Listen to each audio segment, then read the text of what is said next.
Hello everyone समस्त को मो भी शिक्षक भी यूट्यूब चैनल दे बहुत बहुत स्वागत एवं अभिनंदन। आशा करुच्ची आपण मैंने समस्ते भलरे अछंती। तो आज रही आपण सोशल स्टडीज महामाराथन क्लास 2 रे बछा बछा किसी इंपोर्टेंट प्रश्न जहाँकि आपणकर ओटीटी एग्जाम बहुत ही हेल्पफुल रहिबो। तो लर्नर्स जो मैंने चैनल प्रथम थर विजिट कर चैनल टी सब्सक्राइब करके बेल आइकन को प्रेस करदेवे जहाँफल आगक आसुवा प्रत्येक भिडियो नोटिफिकेशन सर्वप्रथम आपण पाक पहुँचो। ठीक अच्छे आउ मु भी शिक्षक भी व्हाट्सएप ग्रुप और टेलीग्राम ग्रुप रे daily free of cost mock test चलुची।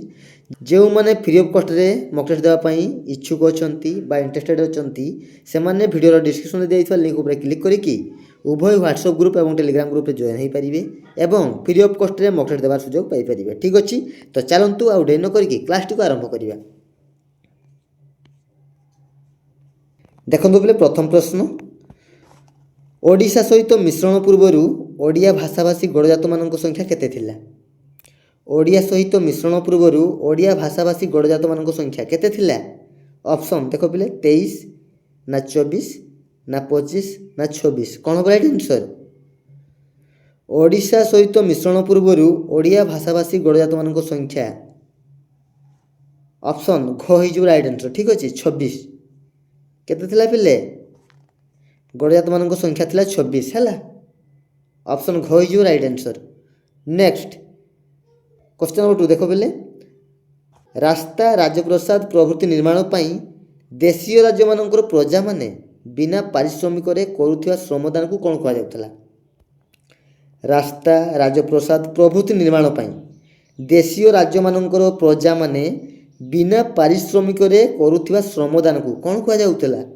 बेठी ना भेठी ना बेगारी ना रसद कौन हम राइट आंसर? बेठी है। रास्ता राजप्रसाद प्रभृति निर्माण पाई देशीय राज्य मानकर प्रजा माने बिना पारिश्रमिक करुवा श्रमदान को बेठी बोली कह जाउथला। मन देखिए बोले ठीक अच्छे। नेक्स्ट देशीय राज्य मानकर प्रजा माने गोटे शिविर अन्य शिविर को राजा बा राज कर्मचारी मान पालिंकी बा सवारी रे बोहिबा प्रथा को कौन कह जाउथला? देशीय राज्य मानकर प्रजा माने गोटे शिविर अन्य शिविर को राजा बा राज कर्मचारी मान पालिंकी बा सवारी रे बोहिबा प्रथा को कौन कह जाउथला? भेटी ना बेगारी ना मागण ना रसद कौन हम राइट आंसर पिले? ऑप्शन नंबर ख हो राइट आंसर है बेगारी। ठीक अच्छे बेगारी बोली कह जाउथला मन रखियो पिले। नेक्स्ट देशीय राज्य मानकर राजकीय विवाह और अन्यान्य उत्सव समय रे प्रजा माने अर्थ और द्रव्य आकार रे उपहार देव प्रदान प्रथा को कौन कह जाउथला? देशीय राज्य मानकर राजकीय विवाह और अन्यान्य उत्सव समय रे प्रजा माने अर्थ और द्रव्य आकार रे उपहार देव प्रदान प्रथा को कौन कह जाउथला? बेठी ना बेगारी ना भेटी ना मागण कौन हम राइट आंसर? ऑप्शन नंबर घ हो राइट आंसर है मागण बोली कह जाउथला मन देखियो। नेक्स्ट देखो पिले देशीय राज्य मानकर राजा और राज कर्मचारी मान मफसल गस्त समय रे प्रजा मान द्वारा सेमान शिविर रे मागणा खाद्यपेयर बंदोबस्त करने प्रथा को कौन कह जाउथला? देशीय राज्य मानकर राजा और राज कर्मचारी मान मफसल गस्त समय रे प्रजा मान द्वारा सेमान शिविर रे मागणा खाद्यपेयर बंदोबस्त करने प्रथा को कौन कह जाउथला? मागण ना भेटी ना बेगारी ना रसद कौन हम राइट आंसर? तांकु रसद बोली कह जाउथला हैला। ऑप्शन नंबर घ हो राइट आंसर रसद। नेक्स्ट देशीय राज्य मानकर पर्वपर्वाणी और विवाह उत्सव समय रे प्रजा माने राजवास को उपहार पठाइबा प्रथा को कौन कह जाउथला? देशीय राज्य मानकर पर्वपर्वाणी और विवाह उत्सव समय रे प्रजा माने राजवास को उपहार पठाइबा प्रथा को कौन कह जाउथला? रसद मागण भेटी ना बेठी कौन हम राइट आंसर? ऑप्शन नंबर ग है भेटी बोली कह जाउथला। ठीक अच्छे भेटी बोली कह जाउथला मन देखियो। नेक्स्ट ओडिशा रे गणजात राज्य मानक कुशासन और अत्याचार विरुद्ध रे गणजात प्रजा माने केबे स्वर उत्तोलन करने आरंभ कले? ଓଡ଼ିଶାରେ ଗଡ଼ଜାତ ରାଜାମାନଙ୍କ କୁଶାସନ ଓ ଅତ୍ୟାଚାର ବିରୁଦ୍ଧରେ ଗଡ଼ଜାତ ପ୍ରଜାମାନେ କେବେ ସ୍ୱର ଉତ୍ତୋଳନ କରିବା ଆରମ୍ଭ କଲେ? ଅପସନ୍ କ 1922, ଅପସନ୍ ଖ 1928, ନା 1930, ନା 1932? କେଉଁ ମସିହାରେ ସେମାନେ ସ୍ୱର ଉତ୍ତୋଳନ କରିବା ଆରମ୍ଭ କଲେ ପିଲେ? କ'ଣ ହେବ ରାଇଟ୍ ଆନ୍ସର୍? ଅପସନ୍ କ ହେଲା 1922 ମସିହାରେ। ଠିକ୍ ଅଛି, ଅପସନ୍ ନମ୍ବର କ ହେଇଯିବ ରାଇଟ୍ ଆନ୍ସର୍। ନେକ୍ସଟ, ଓଡ଼ିଶାରେ କେଉଁଠାରେ ପ୍ରଜା ଆନ୍ଦୋଳନ ଆରମ୍ଭ ହୋଇଥିଲା? ଓଡ଼ିଶାରେ କେଉଁଠାରେ ପ୍ରଜା ଆନ୍ଦୋଳନ ଆରମ୍ଭ ହୋଇଥିଲା? ଅପସନ୍ କ ତାଳଚେର, ଅପସନ୍ ଖ ଢେଙ୍କାନାଳ, ଅପସନ୍ ଗ ନୀଳଗିରି, ଅପସନ୍ ଘ ବୌଦ୍ଧ। କ'ଣ ହେବ ରାଇଟ୍ ଆନ୍ସର୍? ଅପସନ୍ ଖ ଢେଙ୍କାନାଳ ହେଲା। ଅପସନ୍ ଖ ହେଇଯିବ ରାଇଟ୍ ଆନ୍ସର୍, ଢେଙ୍କାନାଳ। ଓଡ଼ିଶାର ଢେଙ୍କାନାଳ ଠାରେ ପ୍ରଜା ଆନ୍ଦୋଳନ ଆରମ୍ଭ ହୋଇଥିଲା। ନେକ୍ସଟ,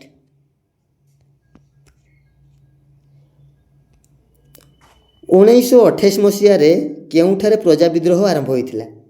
1928 ମସିହାରେ କେଉଁଠାରେ ପ୍ରଜା ବିଦ୍ରୋହ ଆରମ୍ଭ ହୋଇଥିଲା? ଢେଙ୍କାନାଳ, ବୌଦ୍ଧ, ନୀଳଗିରି, ନା ତାଳଚେର? କ'ଣ ହେବ ରାଇଟ୍ ଆନ୍ସର୍? ଅପସନ୍ ଗ ନୀଳଗିରି ଠାରେ ହେଲା। ଅପସନ୍ ଗ ହେଇଯିବ ରାଇଟ୍ ଆନ୍ସର୍। 1928 ମସିହାରେ ନୀଳଗିରି ଠାରେ ପ୍ରଜା ବିଦ୍ରୋହ ଆରମ୍ଭ ହୋଇଥିଲା। ନେକ୍ସଟ, ବୌଦ୍ଧରେ କେବେ ପ୍ରଜା ଆନ୍ଦୋଳନ ଆରମ୍ଭ ହୋଇଥିଲା? ବୌଦ୍ଧରେ କେବେ ପ୍ରଜା ଆନ୍ଦୋଳନ ଆରମ୍ଭ ହୋଇଥିଲା? 1928ରେ, ନା 1930, ନା 1931, ନା 1932 ମସିହା? କ'ଣ ହେବ ରାଇଟ୍ ଆନ୍ସର୍? 1930 ମସିହାରେ ହେଲା।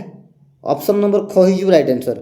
1930 ମସିହାରେ ବୌଦ୍ଧରେ ପ୍ରଜା ଆନ୍ଦୋଳନ ଆରମ୍ଭ ହୋଇଥିଲା, ମନେ ରଖିବ। ନେକ୍ସଟ, 1932 ମସିହାରେ କେଉଁଠାରେ ପ୍ରଜା ଆନ୍ଦୋଳନ ଆରମ୍ଭ ହୋଇଥିଲା? 1932ରେ କେଉଁଠାରେ ପ୍ରଜା ଆନ୍ଦୋଳନ ଆରମ୍ଭ ହୋଇଥିଲା ପିଲେ? ଅପସନ୍ ନମ୍ବର ଗ ତାଳଚେର ଠାରେ ହେଲା। ଅପସନ୍ ଗ ହେଇଯିବ ରାଇଟ୍ ଆନ୍ସର୍। ତାଳଚେର ଠାରେ 1932 ମସିହାରେ ପ୍ରଜା ଆନ୍ଦୋଳନ ଆରମ୍ଭ ହୋଇଥିଲା। ନେକ୍ସଟ, 1931 ଜୁନ୍ 20 ତାରିଖ ଦିନ କଟକଠାରେ ଅନୁଷ୍ଠିତ ଓଡ଼ିଶା ଗଡ଼ଜାତ ପ୍ରଜା ସମ୍ମିଳନୀର ପ୍ରଥମ ଅଧିବେଶନରେ କିଏ ସଭାପତିତ୍ୱ କରିଥିଲେ? 1931 ଜୁନ୍ 20 ତାରିଖ ଦିନ କଟକଠାରେ ଅନୁଷ୍ଠିତ ଓଡ଼ିଶା ଗଡ଼ଜାତ ପ୍ରଜା ସମ୍ମିଳନୀ ହେଲା, ସେଠାରେ ପ୍ରଥମ ଅଧିବେଶନରେ କିଏ ସଭାପତିତ୍ୱ କରିଥିଲେ? ଅପସନ୍ କ ସାରଙ୍ଗଧର ଦାସ, ଅପସନ୍ ଖ ଭୁବନାନନ୍ଦ ଦାସ, ଅପସନ୍ ଗ ହରେକୃଷ୍ଣ ମହତାବ, ନା ଅପସନ୍ ଘ ପଟ୍ଟାଭି ସୀତାରାମାୟା? କ'ଣ ହେବ ରାଇଟ୍ ଆନ୍ସର୍? ଅପସନ୍ ଖ ଭୁବନାନନ୍ଦ ଦାସ ହେଲା। ଅପସନ୍ ଖ ହେଇଯିବ right answer, Bhubanananda Das. Next, 1937 June 23 ତାରିଖ ଦିନ କଟକଠାରେ ଅନୁଷ୍ଠିତ ଓଡ଼ିଶା ଗଡ଼ଜାତ ପ୍ରଜା ସମ୍ମିଳନୀର ଦ୍ୱିତୀୟ ଅଧିବେଶନରେ କିଏ ସଭାପତିତ୍ୱ କରିଥିଲେ? 1937 ଜୁନ୍ 23 ତାରିଖ ଦିନ କଟକଠାରେ ଅନୁଷ୍ଠିତ ଓଡ଼ିଶା ଗଡ଼ଜାତ ପ୍ରଜା ସମ୍ମିଳନୀର ଦ୍ୱିତୀୟ ଅଧିବେଶନରେ କିଏ ସଭାପତିତ୍ୱ କରିଥିଲେ ପିଲେ? ଅପସନ୍ ଖ ପଟ୍ଟାଭି ସୀତାରାମାୟା ହେଲା। ଅପସନ୍ ଖ ହେଇଯିବ ରାଇଟ୍ ଆନ୍ସର୍, ପଟ୍ଟାଭି ସୀତାରାମାୟା। ଆଉ ପ୍ରଥମ ଅଧିବେଶନରେ କିଏ ସଭାପତିତ୍ୱ କରିଥିଲେ ପିଲେ? ନା ଭୁବନାନନ୍ଦ ଦାସ, ମନେ ରଖିବ ପିଲେ। ଠିକ୍ ଅଛି। ନେକ୍ସଟ, କେବେ ନୀଳଗିରିରେ ସାରଙ୍ଗଧର ଦାସଙ୍କ ନେତୃତ୍ୱରେ ପ୍ରଜାମଣ୍ଡଳ ଗଠିତ ହେଲା? କେବେ ନୀଳଗିରିରେ ସାରଙ୍ଗଧର ଦାସଙ୍କ ନେତୃତ୍ୱରେ ପ୍ରଜାମଣ୍ଡଳ ଗଠିତ ହେଲା? ଅପସନ୍ କ 1932, ଅପସନ୍ ଖ 1937, ଅପସନ୍ ଗ 1938 ମସିହା, ନା ଅପସନ୍ ଘ 1939 ମସିହା? କ'ଣ ହେବ ରାଇଟ୍ ଆନ୍ସର୍? ଅପସନ୍ ନମ୍ବର ଗ ହେଲା 1938 ମସିହାରେ। 1938ରେ ନୀଳଗିରିରେ ସାରଙ୍ଗଧର ଦାସଙ୍କ ନେତୃତ୍ୱରେ ପ୍ରଜାମଣ୍ଡଳ ଗଠିତ ହେଲା। ଠିକ୍ ଅଛି। ନେକ୍ସଟ, ଢେଙ୍କାନାଳରେ କେବେ ପ୍ରଜାମଣ୍ଡଳ ଆନ୍ଦୋଳନ ଆରମ୍ଭ ହେଲା? ଢେଙ୍କାନାଳରେ କେବେ ପ୍ରଜାମଣ୍ଡଳ ଆନ୍ଦୋଳନ ଆରମ୍ଭ ହେଲା? ଅପସନ୍ କ 1922ରେ, ଅପସନ୍ ଖ 1928, ନା ଅପସନ୍ ଗ 1938, ନା ଅପସନ୍ ଘ 1939 ମସିହା? କ'ଣ ହେବ ରାଇଟ୍ ଆନ୍ସର୍? ଅପସନ୍ ଗ 1938 ମସିହାରେ ହେଲା। ଅପସନ୍ ଗ ହେଇଯିବ ରାଇଟ୍ ଆନ୍ସର୍। 1938 ମସିହାରେ ଢେଙ୍କାନାଳରେ ପ୍ରଜାମଣ୍ଡଳ ଆନ୍ଦୋଳନ ଆରମ୍ଭ ହୋଇଥିଲା। ନେକ୍ସଟ, ତାଳଚେରରେ କେବଳ ପ୍ରଜାମଣ୍ଡଳ ଆନ୍ଦୋଳନ ଆରମ୍ଭ ହେଲା କେତେ ମସିହାରେ? ତାଳଚେରରେ କେତେ ମସିହାରେ ପ୍ରଜାମଣ୍ଡଳ ଆନ୍ଦୋଳନ ଆରମ୍ଭ ହେଲା? ଅପସନ୍ କ 1932, ଅପସନ୍ ଖ 1937, ନା 1938, ନା 1939 ମସିହା। କ'ଣ ହେବ ରାଇଟ୍ ଆନ୍ସର୍? ଅପସନ୍ ଘ 1939 ମସିହା ହେଲା। ଅପସନ୍ ଘ ହେଇଯିବ ରାଇଟ୍ ଆନ୍ସର୍, ମନେ ରଖିବ ପିଲେ। ନେକ୍ସଟ, କେବେ ଓଡ଼ିଶାର ଗଡ଼ଜାତ ପ୍ରଜାମାନଙ୍କ ଆନ୍ଦୋଳନାତ୍ମକ କାର୍ଯ୍ୟ ଭାରତୀୟ ଜାତୀୟ କଂଗ୍ରେସର ସମର୍ଥନ ଲାଭ କଲା? କେବେ ଓଡ଼ିଶାର ଗଡ଼ଜାତ ପ୍ରଜାମାନଙ୍କ ଆନ୍ଦୋଳନାତ୍ମକ କାର୍ଯ୍ୟ ଭାରତୀୟ ଜାତୀୟ କଂଗ୍ରେସର ସମର୍ଥନ ଲାଭ କଲା? କ'ଣ ହେବ ରାଇଟ୍ ଆନ୍ସର୍? ଅପସନ୍ ଖ 1937 ମସିହାରେ ହେଲା। ଅପସନ୍ ଖ ହେଇଯିବ ରାଇଟ୍ ଆନ୍ସର୍, 1937। ନେକ୍ସଟ, 1938 ମସିହାରେ ପୁନର୍ଗଠିତ ହୋଇଥିବା ଓଡ଼ିଶା ଗଡ଼ଜାତ ତଦନ୍ତ କମିଟିର ଅଧ୍ୟକ୍ଷ କିଏ ଥିଲେ? 1938 ମସିହାରେ ପୁନର୍ଗଠିତ ହୋଇଥିବା ଓଡ଼ିଶା ଗଡ଼ଜାତ ତଦନ୍ତ କମିଟିର ଅଧ୍ୟକ୍ଷ କିଏ ଥିଲେ? ଭୁବନାନନ୍ଦ ଦାସ, ସାରଙ୍ଗଧର ଦାସ, ହରେକୃଷ୍ଣ ମହତାବ, ନା ଲାଲମୋହନ ପଟ୍ଟନାୟକ? କ'ଣ ହେବ ରାଇଟ୍ ଆନ୍ସର୍?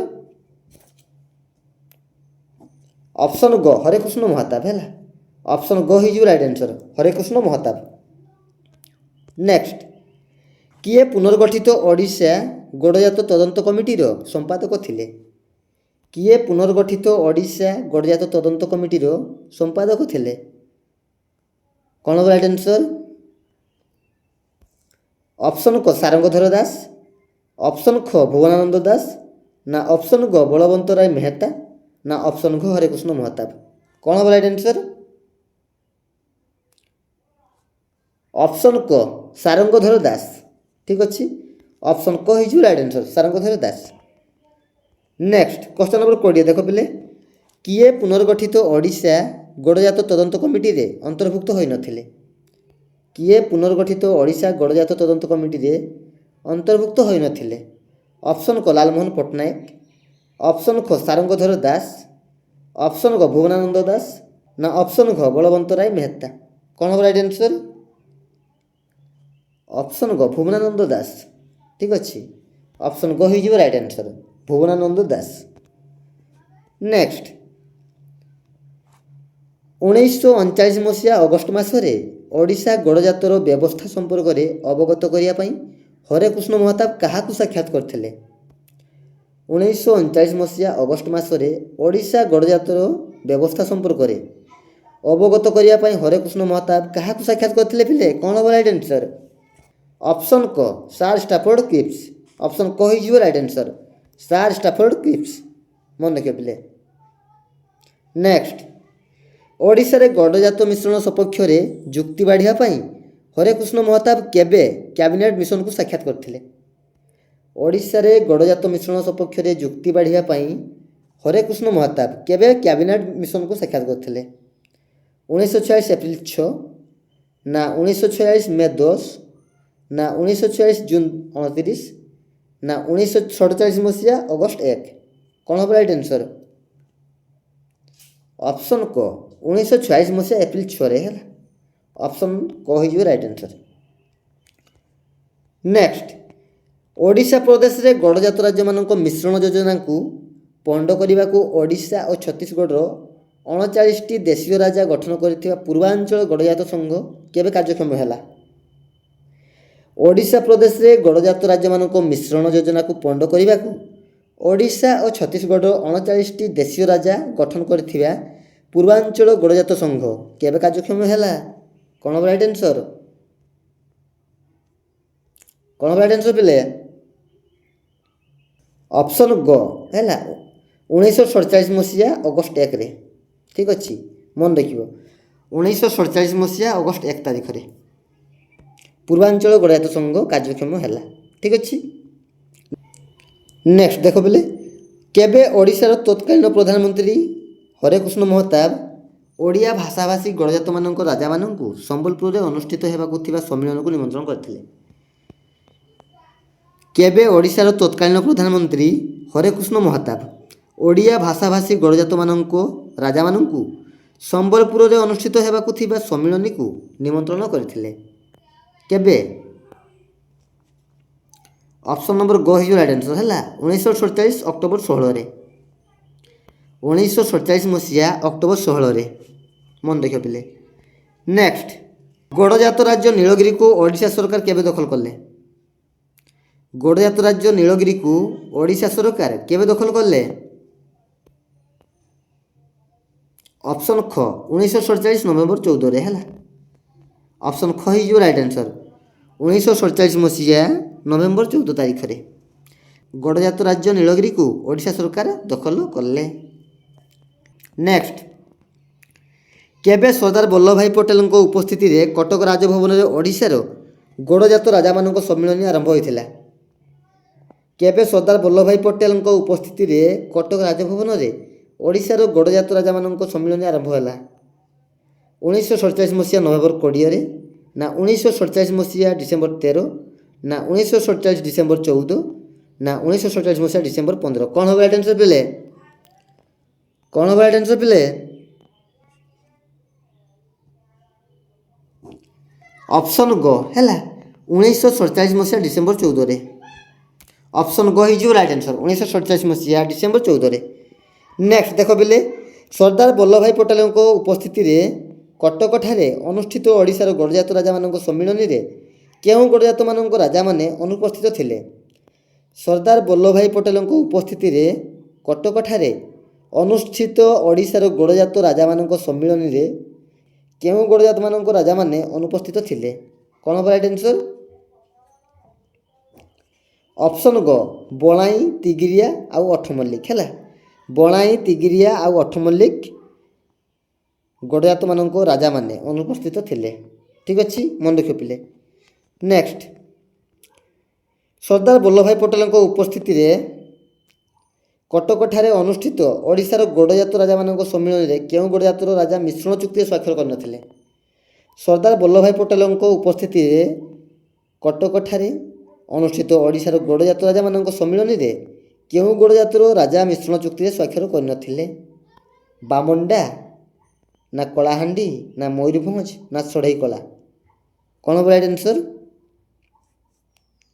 ଅପସନ୍ ଗ ମୟୂରଭଞ୍ଜ। ଠିକ୍ ଅଛି, ଅପସନ୍ ଗ ହେଇଯିବ ରାଇଟ୍ ଆନ୍ସର। ଓଡ଼ିଶାର ଗଡ଼ଜାତ ରାଜାମାନଙ୍କ ସମ୍ମିଳନୀରେ କେଉଁ ଗଡ଼ଜାତର ରାଜା ମିଶ୍ରଣ ଚୁକ୍ତିରେ ସ୍ୱାକ୍ଷର କରିନଥିଲେ? ନା ମୟୂରଭଞ୍ଜ ଗଡ଼ଜାତର ରାଜା ମିଶ୍ରଣ ଚୁକ୍ତି ସ୍ୱାକ୍ଷର କରିନଥିଲେ। ମନେ ରଖିବ। ନେକ୍ସଟ, କେବେ ଭାରତ ସରକାର ଓଡ଼ିଶାର 25ଟି ଗଡ଼ଜାତର ଶାସନଭାର ଓଡ଼ିଶା ପ୍ରାଦେଶିକ ସରକାରଙ୍କୁ ହସ୍ତାନ୍ତର କଲେ? କେବେ ଭାରତ ସରକାର ଓଡ଼ିଶାର 25ଟି ଗଡ଼ଜାତର ଶାସନଭାର ଓଡ଼ିଶା ପ୍ରାଦେଶିକ ସରକାରଙ୍କୁ ହସ୍ତାନ୍ତର କଲେ? କ'ଣ ହେବ ରାଇଟ୍ ଆନ୍ସର? ଅପସନ୍ ଖ 1947 ଡିସେମ୍ବର 23 ହେଲା। 1947 ଡିସେମ୍ବର 23 ତାରିଖ। ଅପସନ୍ ଖ ହେଇଯିବ ରାଇଟ୍ ଆନ୍ସର। ନେକ୍ସଟ, ମୟୂରଭଞ୍ଜର ମହାରାଜା କେବେ ମିଶ୍ରଣ ଚୁକ୍ତିରେ ସ୍ୱାକ୍ଷର କରିଥିଲେ? ମୟୂରଭଞ୍ଜର ମହାରାଜା କେବେ ମିଶ୍ରଣ ଚୁକ୍ତିରେ ସ୍ୱାକ୍ଷର କଲେ? ଅପସନ୍ ଗ 1948 ଅକ୍ଟୋବର 17ରେ ହେଲା। ଅପସନ୍ ଗ ହେଇଯିବ ରାଇଟ୍ ଆନ୍ସର। ନେକ୍ସଟ, ଚୂଡ଼ାନ୍ତ ଭାବେ କେତୋଟି ଗଡ଼ଜାତ ଓଡ଼ିଶାରେ ମିଶିଥିଲା? ଚୂଡ଼ାନ୍ତ ଭାବେ କେତୋଟି ଗଡ଼ଜାତ ଓଡ଼ିଶାରେ ମିଶିଥିଲା? ଅପସନ୍ କ 23ଟି, ନା ଅପସନ୍ ଖ 24, ନା ଅପସନ୍ ଗ 25, ନା ଅପସନ୍ ଘ 26ଟି? କ'ଣ ହେବ ରାଇଟ୍ ଆନ୍ସର? ଅପସନ୍ ଖ 24ଟି ଗଡ଼ଜାତ ଓଡ଼ିଶାରେ ମିଶିଥିଲା ହେଲା। ଚୂଡ଼ାନ୍ତ ଭାବେ 24ଟି ଗଡ଼ଜାତ ଓଡ଼ିଶାରେ ମିଶିଥିଲା। ଅପସନ୍ ଖ ହେଇଯିବ ରାଇଟ୍ ଆନ୍ସର। ଠିକ୍ ଅଛି। ନେକ୍ସଟ, 1936 ଗଠିତ ନୂତନ ଓଡ଼ିଶା ପ୍ରଦେଶର 6ଟି ଜିଲ୍ଲା ମଧ୍ୟରେ କେଉଁ ଜିଲ୍ଲାଟି ଅନ୍ତର୍ଭୁକ୍ତ ନଥିଲା?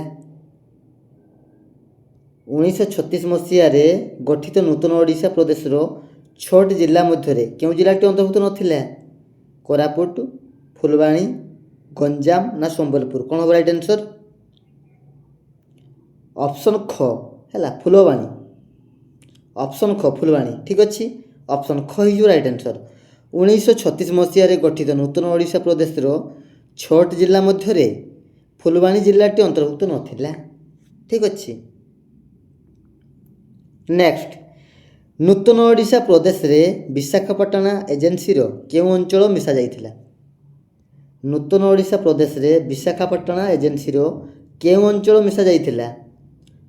ଅପସନ୍ କୋଦଳା, ଅପସନ୍ ଖ ଘୁମସର, ଅପସନ୍ ଗ ପଟାଙ୍ଗୀ, ନା ଅପସନ୍ ଘ ସୋରଡ଼ା? କ'ଣ ହେବ ରାଇଟ୍ ଆନ୍ସର୍? ଅପସନ୍ ଗ ପଟାଙ୍ଗୀ ହେଲା। ଅପସନ୍ ଗ ହେଇଯିବ ରାଇଟ୍ ଆନ୍ସର୍ ପଟାଙ୍ଗୀ, ମନେ ରଖିବ। ନେକ୍ସଟ, ନୂତନ ଓଡ଼ିଶା ପ୍ରଦେଶରେ କେଉଁ ଓଡ଼ିଆ ଭାଷାଭାଷୀ ଅଞ୍ଚଳ ମିଶାଯାଇନଥିଲା? ନୂତନ ଓଡ଼ିଶା ପ୍ରଦେଶରେ କେଉଁ ଓଡ଼ିଆ ଭାଷାଭାଷୀ ଅଞ୍ଚଳ ମିଶାଯାଇନଥିଲା? ଖଡ଼ିଆର, ଫୁଲଝର, କୋଦଳା ନା ପଟାଙ୍ଗୀ? କ'ଣ ହେବ ରାଇଟ୍ ଆନ୍ସର୍?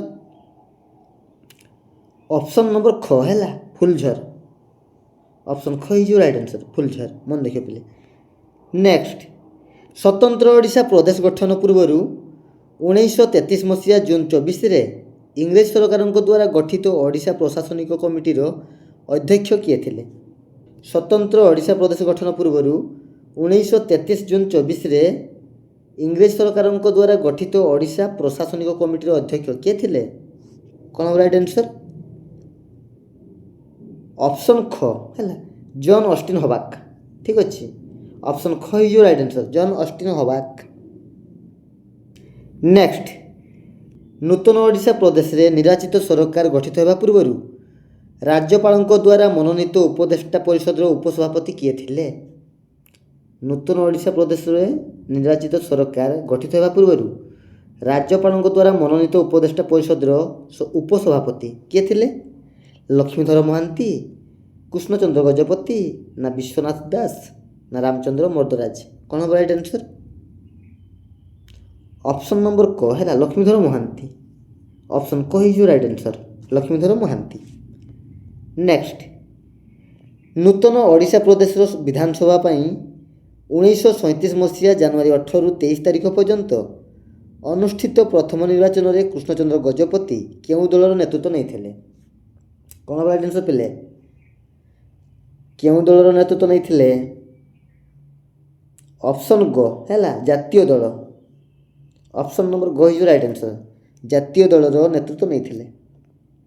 ନେକ୍ସଟ, ନୂତନ ଓଡ଼ିଶା ପ୍ରଦେଶର ବିଧାନସଭା ପାଇଁ 1937 ମସିହା ଜାନୁଆରୀ 18ରୁ 23 ତାରିଖ ଅନୁଷ୍ଠିତ ପ୍ରଥମ ନିର୍ବାଚନର ପ୍ରତିଦ୍ୱନ୍ଦ୍ୱିତା କରୁଥିବା ସଂଯୁକ୍ତ ଦଳର କିଏ ନେତୃତ୍ୱ ନେଇଥିଲେ?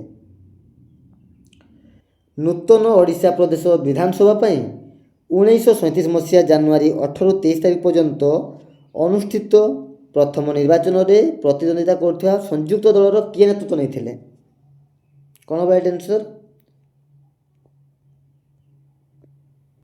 ଶୈଳେନ୍ଦ୍ର ନାରାୟଣ ଭଞ୍ଜଦେଓ। ଅପସନ୍ ଗ ହେଇଯିବ ରାଇଟ୍ ଆନ୍ସର୍ ଶୈଳେନ୍ଦ୍ର ନାରାୟଣ ଭଞ୍ଜଦେଓ, ମନେ ରଖିବ ପିଲେ। ନେକ୍ସଟ, ନୂତନ ଓଡ଼ିଶା ପ୍ରଦେଶର ବିଧାନସଭା ପାଇଁ 1937 ମସିହା ଜାନୁଆରୀ 18ରୁ 23 ତାରିଖ ପର୍ଯ୍ୟନ୍ତ ଅନୁଷ୍ଠିତ ପ୍ରଥମ ନିର୍ବାଚନରେ ଖଲିକୋଟ ରାଜା ରାମଚନ୍ଦ୍ର ମର୍ଦ୍ଦରାଜ କେଉଁ ଦଳର ନେତୃତ୍ୱ ନେଇଥିଲେ? କ'ଣ ହେବ ରାଇଟ୍ ଆନ୍ସର୍? ଅପସନ୍ ନମ୍ବର ଘ ହେଲା ସ୍ୱାଧୀନ ଦଳ। ସ୍ୱାଧୀନ ଦଳର ନେତୃତ୍ୱ ନେଇଥିଲେ। ଅପସନ୍ ଘ ହେଇଯିବ ରାଇଟ୍ ଆନ୍ସର୍। ନେକ୍ସଟ, ନୂତନ ଓଡ଼ିଶା ପ୍ରଦେଶର ପ୍ରଥମ ସାଧାରଣ ନିର୍ବାଚନରେ କେଉଁ ଦଳ ଏକକ ସଂଖ୍ୟା ଗରିଷ୍ଠତା ଲାଭ କରିଥିଲା? ନୂତନ ଓଡ଼ିଶା ପ୍ରଦେଶର ପ୍ରଥମ ସାଧାରଣ ନିର୍ବାଚନରେ କେଉଁ ଦଳ ଏକକ ସଂଖ୍ୟା ଗରିଷ୍ଠତା ଲାଭ କରିଥିଲା? ଜାତୀୟ ଦଳ ନା ସଂଯୁକ୍ତ ଦଳ ନା କଂଗ୍ରେସ ଦଳ ନା ସ୍ୱାଧୀନ ଦଳ? କ'ଣ ହେବ ରାଇଟ୍ ଆନ୍ସର୍? ଅପସନ୍ ଗ ହେଲା କଂଗ୍ରେସ ଦଳ। ଅପସନ୍ ନମ୍ବର ଗ ହେଇଯିବ ରାଇଟ୍ ଆନ୍ସର୍ କଂଗ୍ରେସ ଦଳ। ଠିକ୍ ଅଛି। ନେକ୍ସଟ, ନୂତନ ଓଡ଼ିଶା ପ୍ରଦେଶର ପ୍ରଥମ ପ୍ରଧାନମନ୍ତ୍ରୀ କିଏ ଥିଲେ? ନୂତନ ଓଡ଼ିଶା ପ୍ରଦେଶର ପ୍ରଥମ ପ୍ରଧାନମନ୍ତ୍ରୀ କିଏ ଥିଲେ ପିଲେ? ବିଶ୍ୱନାଥ ଦାସ ନା ହରେକୃଷ୍ଣ ମହତାବ ନା ନବକୃଷ୍ଣ ଚୌଧୁରୀ ନା କୃଷ୍ଣଚନ୍ଦ୍ର ଗଜପତି? କ'ଣ ହେବ ରାଇଟ୍ ଆନ୍ସର୍? ଅପସନ୍ ଘ ହେଲା କୃଷ୍ଣଚନ୍ଦ୍ର ଗଜପତି। ନୂତନ ଓଡ଼ିଶା ପ୍ରଦେଶର ପ୍ରଥମ ପ୍ରଧାନମନ୍ତ୍ରୀ ଥିଲେ କୃଷ୍ଣଚନ୍ଦ୍ର ଗଜପତି। ଠିକ୍ ଅଛି। ନେକ୍ସଟ, ନୂତନ ଓଡ଼ିଶା ପ୍ରଦେଶର ପ୍ରଥମ ମନ୍ତ୍ରିମଣ୍ଡଳରେ କିଏ ଜଣେ ମନ୍ତ୍ରୀ ଥିଲେ? ନୂତନ ଓଡ଼ିଶା ପ୍ରଦେଶର ପ୍ରଥମ ମନ୍ତ୍ରିମଣ୍ଡଳରେ କିଏ ଜଣେ ମନ୍ତ୍ରୀ ଥିଲେ? ନିତ୍ୟାନନ୍ଦ କାନୁନଗୋ, ମୌଲବୀ ଅବଦୁଲ ସବନ ଖାଁ, ମୌଲବୀ ଲତିଫୁର ରେହମାନ ନା ଗଦାବୈଶ ମିଶ୍ର? କ'ଣ ହେବ ରାଇଟ୍ ଆନ୍ସର୍? ଅପସନ୍ ଗ ମୌଲବୀ ଲତିଫୁର ରେହମାନ ହେଲା। ଅପସନ୍ ଗ ହେଇଯିବ ରାଇଟ୍ ଆନ୍ସର୍ ମୌଲବୀ ଲତିଫୁର ରେହମାନ। ଠିକ୍ ଅଛି। ନେକ୍ସଟ, ବିଶ୍ୱନାଥ ଦାସଙ୍କ ପ୍ରଥମ ମନ୍ତ୍ରିମଣ୍ଡଳରେ କିଏ ମନ୍ତ୍ରୀ ଥିଲେ? ବିଶ୍ୱନାଥ ଦାସଙ୍କ ପ୍ରଥମ ମନ୍ତ୍ରିମଣ୍ଡଳରେ କିଏ ମନ୍ତ୍ରୀ ଥିଲେ? ଅପସନ୍ ଖ ବୁଧରାମ ଦୁବେ ହେଲା। ଅପସନ୍ ଖ ହେଇଯିବ right answer, Budhram Dubey. Next, ମହାରାଜା କୃଷ୍ଣଚନ୍ଦ୍ର ଗଜପତିଙ୍କ ଦ୍ୱିତୀୟ ମନ୍ତ୍ରିମଣ୍ଡଳରେ କିଏ ଜଣେ ମନ୍ତ୍ରୀ ଥିଲେ? ମହାରାଜା କୃଷ୍ଣଚନ୍ଦ୍ର ଗଜପତିଙ୍କ ଦ୍ୱିତୀୟ ମନ୍ତ୍ରିମଣ୍ଡଳରେ କିଏ ଜଣେ ମନ୍ତ୍ରୀ ଥିଲେ? ଅପସନ୍ ଖ ପଣ୍ଡିତ ଗୋଦାବରୀଶ ମିଶ୍ର ହେଲା। ଅପସନ୍ ଖ ହେଇଯିବ ରାଇଟ୍ ଆନ୍ସର୍, ପଣ୍ଡିତ ଗୋଦାବରୀଶ ମିଶ୍ର। ନେକ୍ସଟ, ନୂତନ ଓଡ଼ିଶା ପ୍ରଦେଶର ପ୍ରଥମ ବିଧାନସଭାର ବାଚସ୍ପତି ଭାବେ କିଏ ନିର୍ବାଚିତ ହୋଇଥିଲେ? ନୂତନ ଓଡ଼ିଶା ପ୍ରଦେଶର ପ୍ରଥମ ବିଧାନସଭାର ବାଚସ୍ପତି ଭାବେ କିଏ ନିର୍ବାଚିତ ହୋଇଥିଲେ? ଯଦୁମଣି ମଙ୍ଗରାଜ, ନନ୍ଦକିଶୋର ଦାସ, ପ୍ୟାରୀଶଙ୍କର ରାୟ ନା ମୁକୁନ୍ଦ ପ୍ରସାଦ ଦାସ? କ'ଣ ହେବ ରାଇଟ୍ ଆନ୍ସର୍? ଅପସନ୍ ଘ ମୁକୁନ୍ଦ ପ୍ରସାଦ ଦାସ ହେଲା। ଅପସନ୍ ଘ ହେଇଯିବ right answer, Mukund Prasad Das. Next, କେବେ ବିଶ୍ୱନାଥ ଦାସ ନୂତନ ଓଡ଼ିଶା ପ୍ରଦେଶର ପ୍ରଧାନମନ୍ତ୍ରୀ ରୂପେ ଶପଥ ଗ୍ରହଣ କରିଥିଲେ? କେବେ ବିଶ୍ୱନାଥ ଦାସ ନୂତନ ଓଡ଼ିଶା ପ୍ରଦେଶର ପ୍ରଧାନମନ୍ତ୍ରୀ ରୂପେ ଶପଥ ଗ୍ରହଣ କରିଥିଲେ? କେବେ ବିଶ୍ୱନାଥ ଦାସ ନୂତନ ଓଡ଼ିଶା ପ୍ରଦେଶର ପ୍ରଧାନମନ୍ତ୍ରୀ ରୂପେ ଶପଥ ଗ୍ରହଣ କରିଥିଲେ? କ'ଣ ହେବ ରାଇଟ୍ ଆନ୍ସର୍? ଅପସନ୍ ଗ 1937 ମସିହା ଜୁଲାଇ 19 ତାରିଖରେ ହେଲା। ଅପସନ୍ ଗ ହେଇଯିବ ରାଇଟ୍ ଆନ୍ସର୍, 1937 ମସିହା ଜୁଲାଇ 19ରେ। ଠିକ୍ ଅଛି। ନେକ୍ସଟ, ନୂତନ ଓଡ଼ିଶା ପ୍ରଦେଶର ପ୍ରଥମ ବିଧାନସଭାର ଉପବାଚସ୍ପତି ଭାବେ କିଏ ନିର୍ବାଚିତ ହୋଇଥିଲେ? ନୂତନ ଓଡ଼ିଶା ପ୍ରଦେଶର ପ୍ରଥମ ବିଧାନସଭାର ଉପବାଚସ୍ପତି ଭାବେ କିଏ ନିର୍ବାଚିତ ହୋଇଥିଲେ? ମୁକୁନ୍ଦ ପ୍ରସାଦ ଦାସ, ଜଗନ୍ନାଥ ମିଶ୍ର, ରାଧାକୃଷ୍ଣ ବିଶ୍ୱାସ ରାୟ ନା ନନ୍ଦକିଶୋର ଦାସ? କ'ଣ ହେବ ରାଇଟ୍ ଆନ୍ସର୍? ଅପସନ୍ ଘ ନନ୍ଦକିଶୋର ଦାସ। ଠିକ୍ ଅଛି, ଅପସନ୍ ଘ ହେଇଯିବ right answer, Nandakishore Das. Next, କେବେ ମହାରାଜା କୃଷ୍ଣଚନ୍ଦ୍ର ଗଜପତି ନୂତନ ଓଡ଼ିଶା ପ୍ରଦେଶର ଏକ ମିଳିତ ମନ୍ତ୍ରିମଣ୍ଡଳ ଗଠନ କରିଥିଲେ? କେବେ ମହାରାଜା କୃଷ୍ଣଚନ୍ଦ୍ର ଗଜପତି ନୂତନ ଓଡ଼ିଶା ପ୍ରଦେଶର ଏକ ମିଳିତ ମନ୍ତ୍ରିମଣ୍ଡଳ ଗଠନ କରିଥିଲେ? କ'ଣ ହେବ ରାଇଟ୍ ଆନ୍ସର୍? ଅପସନ୍ ନମ୍ବର ଗ ହେଲା, 1941 ମସିହା ନଭେମ୍ବର 24ରେ। ଅପସନ୍ ଗ ହେଇଯିବ ରାଇଟ୍ ଆନ୍ସର୍, 1941 ମସିହା ନଭେମ୍ବର 24। ମନେ ରଖିଥିଲେ। ନେକ୍ସଟ, ନୂତନ ଓଡ଼ିଶା ପ୍ରଦେଶର ପ୍ରଥମ ମନ୍ତ୍ରିମଣ୍ଡଳ କେବେ ଇସ୍ତଫା ଦେଇଥିଲେ? ନୂତନ ଓଡ଼ିଶା ପ୍ରଦେଶର ପ୍ରଥମ ମନ୍ତ୍ରିମଣ୍ଡଳ କେବେ ଇସ୍ତଫା ଦେଇଥିଲେ ପିଲେ? ଅପସନ୍ କ 1937 ଜୁଲାଇ 13ରେ ହେଲା। ଅପସନ୍ କ ହେଇଯିବ ରାଇଟ୍ ଆନ୍ସର୍। ନେକ୍ସଟ, ସ୍ୱତନ୍ତ୍ର ଓଡ଼ିଶା ପ୍ରଦେଶର କେଉଁ ମନ୍ତ୍ରିମଣ୍ଡଳର କାର୍ଯ୍ୟକାଳରେ ଉତ୍କଳ ବିଶ୍ୱବିଦ୍ୟାଳୟ ପ୍ରତିଷ୍ଠିତ ହୋଇଥିଲା? ସ୍ୱତନ୍ତ୍ର ଓଡ଼ିଶା ପ୍ରଦେଶର କେଉଁ ମନ୍ତ୍ରିମଣ୍ଡଳର କାର୍ଯ୍ୟକାଳରେ ଉତ୍କଳ ବିଶ୍ୱବିଦ୍ୟାଳୟ ପ୍ରତିଷ୍ଠିତ ହୋଇଥିଲା? କ'ଣ ହେବ ରାଇଟ୍ ଆନ୍ସର୍? ଅପସନ୍ ଗ ହେଲା, କୃଷ୍ଣଚନ୍ଦ୍ର ଗଜପତିଙ୍କ ଦ୍ୱିତୀୟ ମନ୍ତ୍ରିମଣ୍ଡଳ ସମୟରେ ହେଲା। ଅପସନ୍ ନମ୍ବର ଗ ହେଇଯିବ ରାଇଟ୍ ଆନ୍ସର୍, କୃଷ୍ଣଚନ୍ଦ୍ର ଗଜପତିଙ୍କ ଦ୍ୱିତୀୟ ମନ୍ତ୍ରିମଣ୍ଡଳ ସମୟରେ। ଠିକ୍ ଅଛି। ନେକ୍ସଟ, କେବେ କୃଷ୍ଣଚନ୍ଦ୍ର ଗଜପତି ମିଳିତ ମନ୍ତ୍ରିମଣ୍ଡଳର ପ୍ରଧାନମନ୍ତ୍ରୀ ପଦରୁ ଇସ୍ତଫା ଦେଇଥିଲେ? କେବେ କୃଷ୍ଣଚନ୍ଦ୍ର ଗଜପତି ମିଳିତ ମନ୍ତ୍ରିମଣ୍ଡଳର ପ୍ରଧାନମନ୍ତ୍ରୀ ପଦରୁ ଇସ୍ତଫା ଦେଇଥିଲେ? କ'ଣ ହେବ ରାଇଟ୍ ଆନ୍ସର୍? ନା, ଅପସନ୍ ନମ୍ବର ଘ ହେଲା, 1944 ମସିହା ଜୁନ୍ 29 ତାରିଖରେ। ଠିକ୍ ଅଛି, 1944 ମସିହା ଜୁନ୍ 29 ତାରିଖରେ କୃଷ୍ଣଚନ୍ଦ୍ର ଗଜପତି ମିଳିତ ମନ୍ତ୍ରିମଣ୍ଡଳର ପ୍ରଧାନମନ୍ତ୍ରୀ ପଦରୁ ଇସ୍ତଫା ଦେଇଥିଲେ। ଠିକ୍ ଅଛି, ତ ମନେ ରଖିବ। ନେକ୍ସଟ ଦେଖ ପିଲେ, କେଉଁ ଅର୍ଥ ବ୍ୟବସ୍ଥାରେ ଲାଭ ପାଇବାର ଲକ୍ଷ୍ୟ ରଖି କାର୍ଯ୍ୟ କରାଯାଇଥାଏ? କେଉଁ ଅର୍ଥ ବ୍ୟବସ୍ଥାରେ ଲାଭ ପାଇବାର ଲକ୍ଷ୍ୟ ରଖି କାର୍ଯ୍ୟ କରାଯାଇଥାଏ? ସମାଜବାଦୀ, ଉଦାରବାଦୀ, ମିଶ୍ର ନା ପୁଞ୍ଜିବାଦୀ? କ'ଣ ହେବ ରାଇଟ୍ ଆନ୍ସର୍? ଅପସନ୍ ଘ ହେଲା, ପୁଞ୍ଜିବାଦୀ। ଠିକ୍ ଅଛି, ଅପସନ୍ ଘ ହେଇଯିବ ରାଇଟ୍ ଆନ୍ସର୍, ପୁଞ୍ଜିବାଦୀ। ପୁଞ୍ଜିବାଦୀ ଅର୍ଥ ବ୍ୟବସ୍ଥାରେ ଲାଭ ପାଇବାର ଲକ୍ଷ୍ୟ ରଖି କାର୍ଯ୍ୟ କରାଯାଇଥାଏ। ନେକ୍ସଟ, ନୂତନ ଆର୍ଥିକ ନୀତି ଭାରତରେ କେବେ ହେଲା? ନୂତନ ଆର୍ଥିକ ନୀତି ଭାରତରେ केबे हैला 1980 मसीहा 1985 मसीहा 1990 ना 1991 कौन हम राइट आंसर 1991 मसीहा है ऑप्शन घ हो राइट आंसर 1991 मसीह नूतन आर्थिक नीति भारत में प्रचलन होता है मन देखियो नेक्स्ट उन्नत ज्ञान कौशल प्रयोग पर कृषक मानू क्यों स्तर में तालीम देवार व्यवस्था रही उन्नत ज्ञान कौशल प्रयोग पर कृषक मानू क्यों स्तर में तालीम देवार व्यवस्था रही ग्राम पंचायत राज्य ब्लॉक ना जिला कौन हम राइट आंसर ऑप्शन को है ग्राम पंचायत ऑप्शन को हो राइट आंसर उन्नत ज्ञान कौशल प्रयोग पर कृषक मानू ग्राम पंचायत स्तर में तालीम देवार व्यवस्था रही नेक्स्ट निम्नलिखित मध्य केउटी सरकार द्वारा प्रतिष्ठित और परिचालित एक उत्पादनकारी व्यवस्था निम्नलिखित मध्य केउटी सरकार द्वारा प्रतिष्ठित और परिचालित एक उत्पादनकारी व्यवस्था बजाज टाटा रेल विभाग ना रिलायंस कौन हम राइट आंसर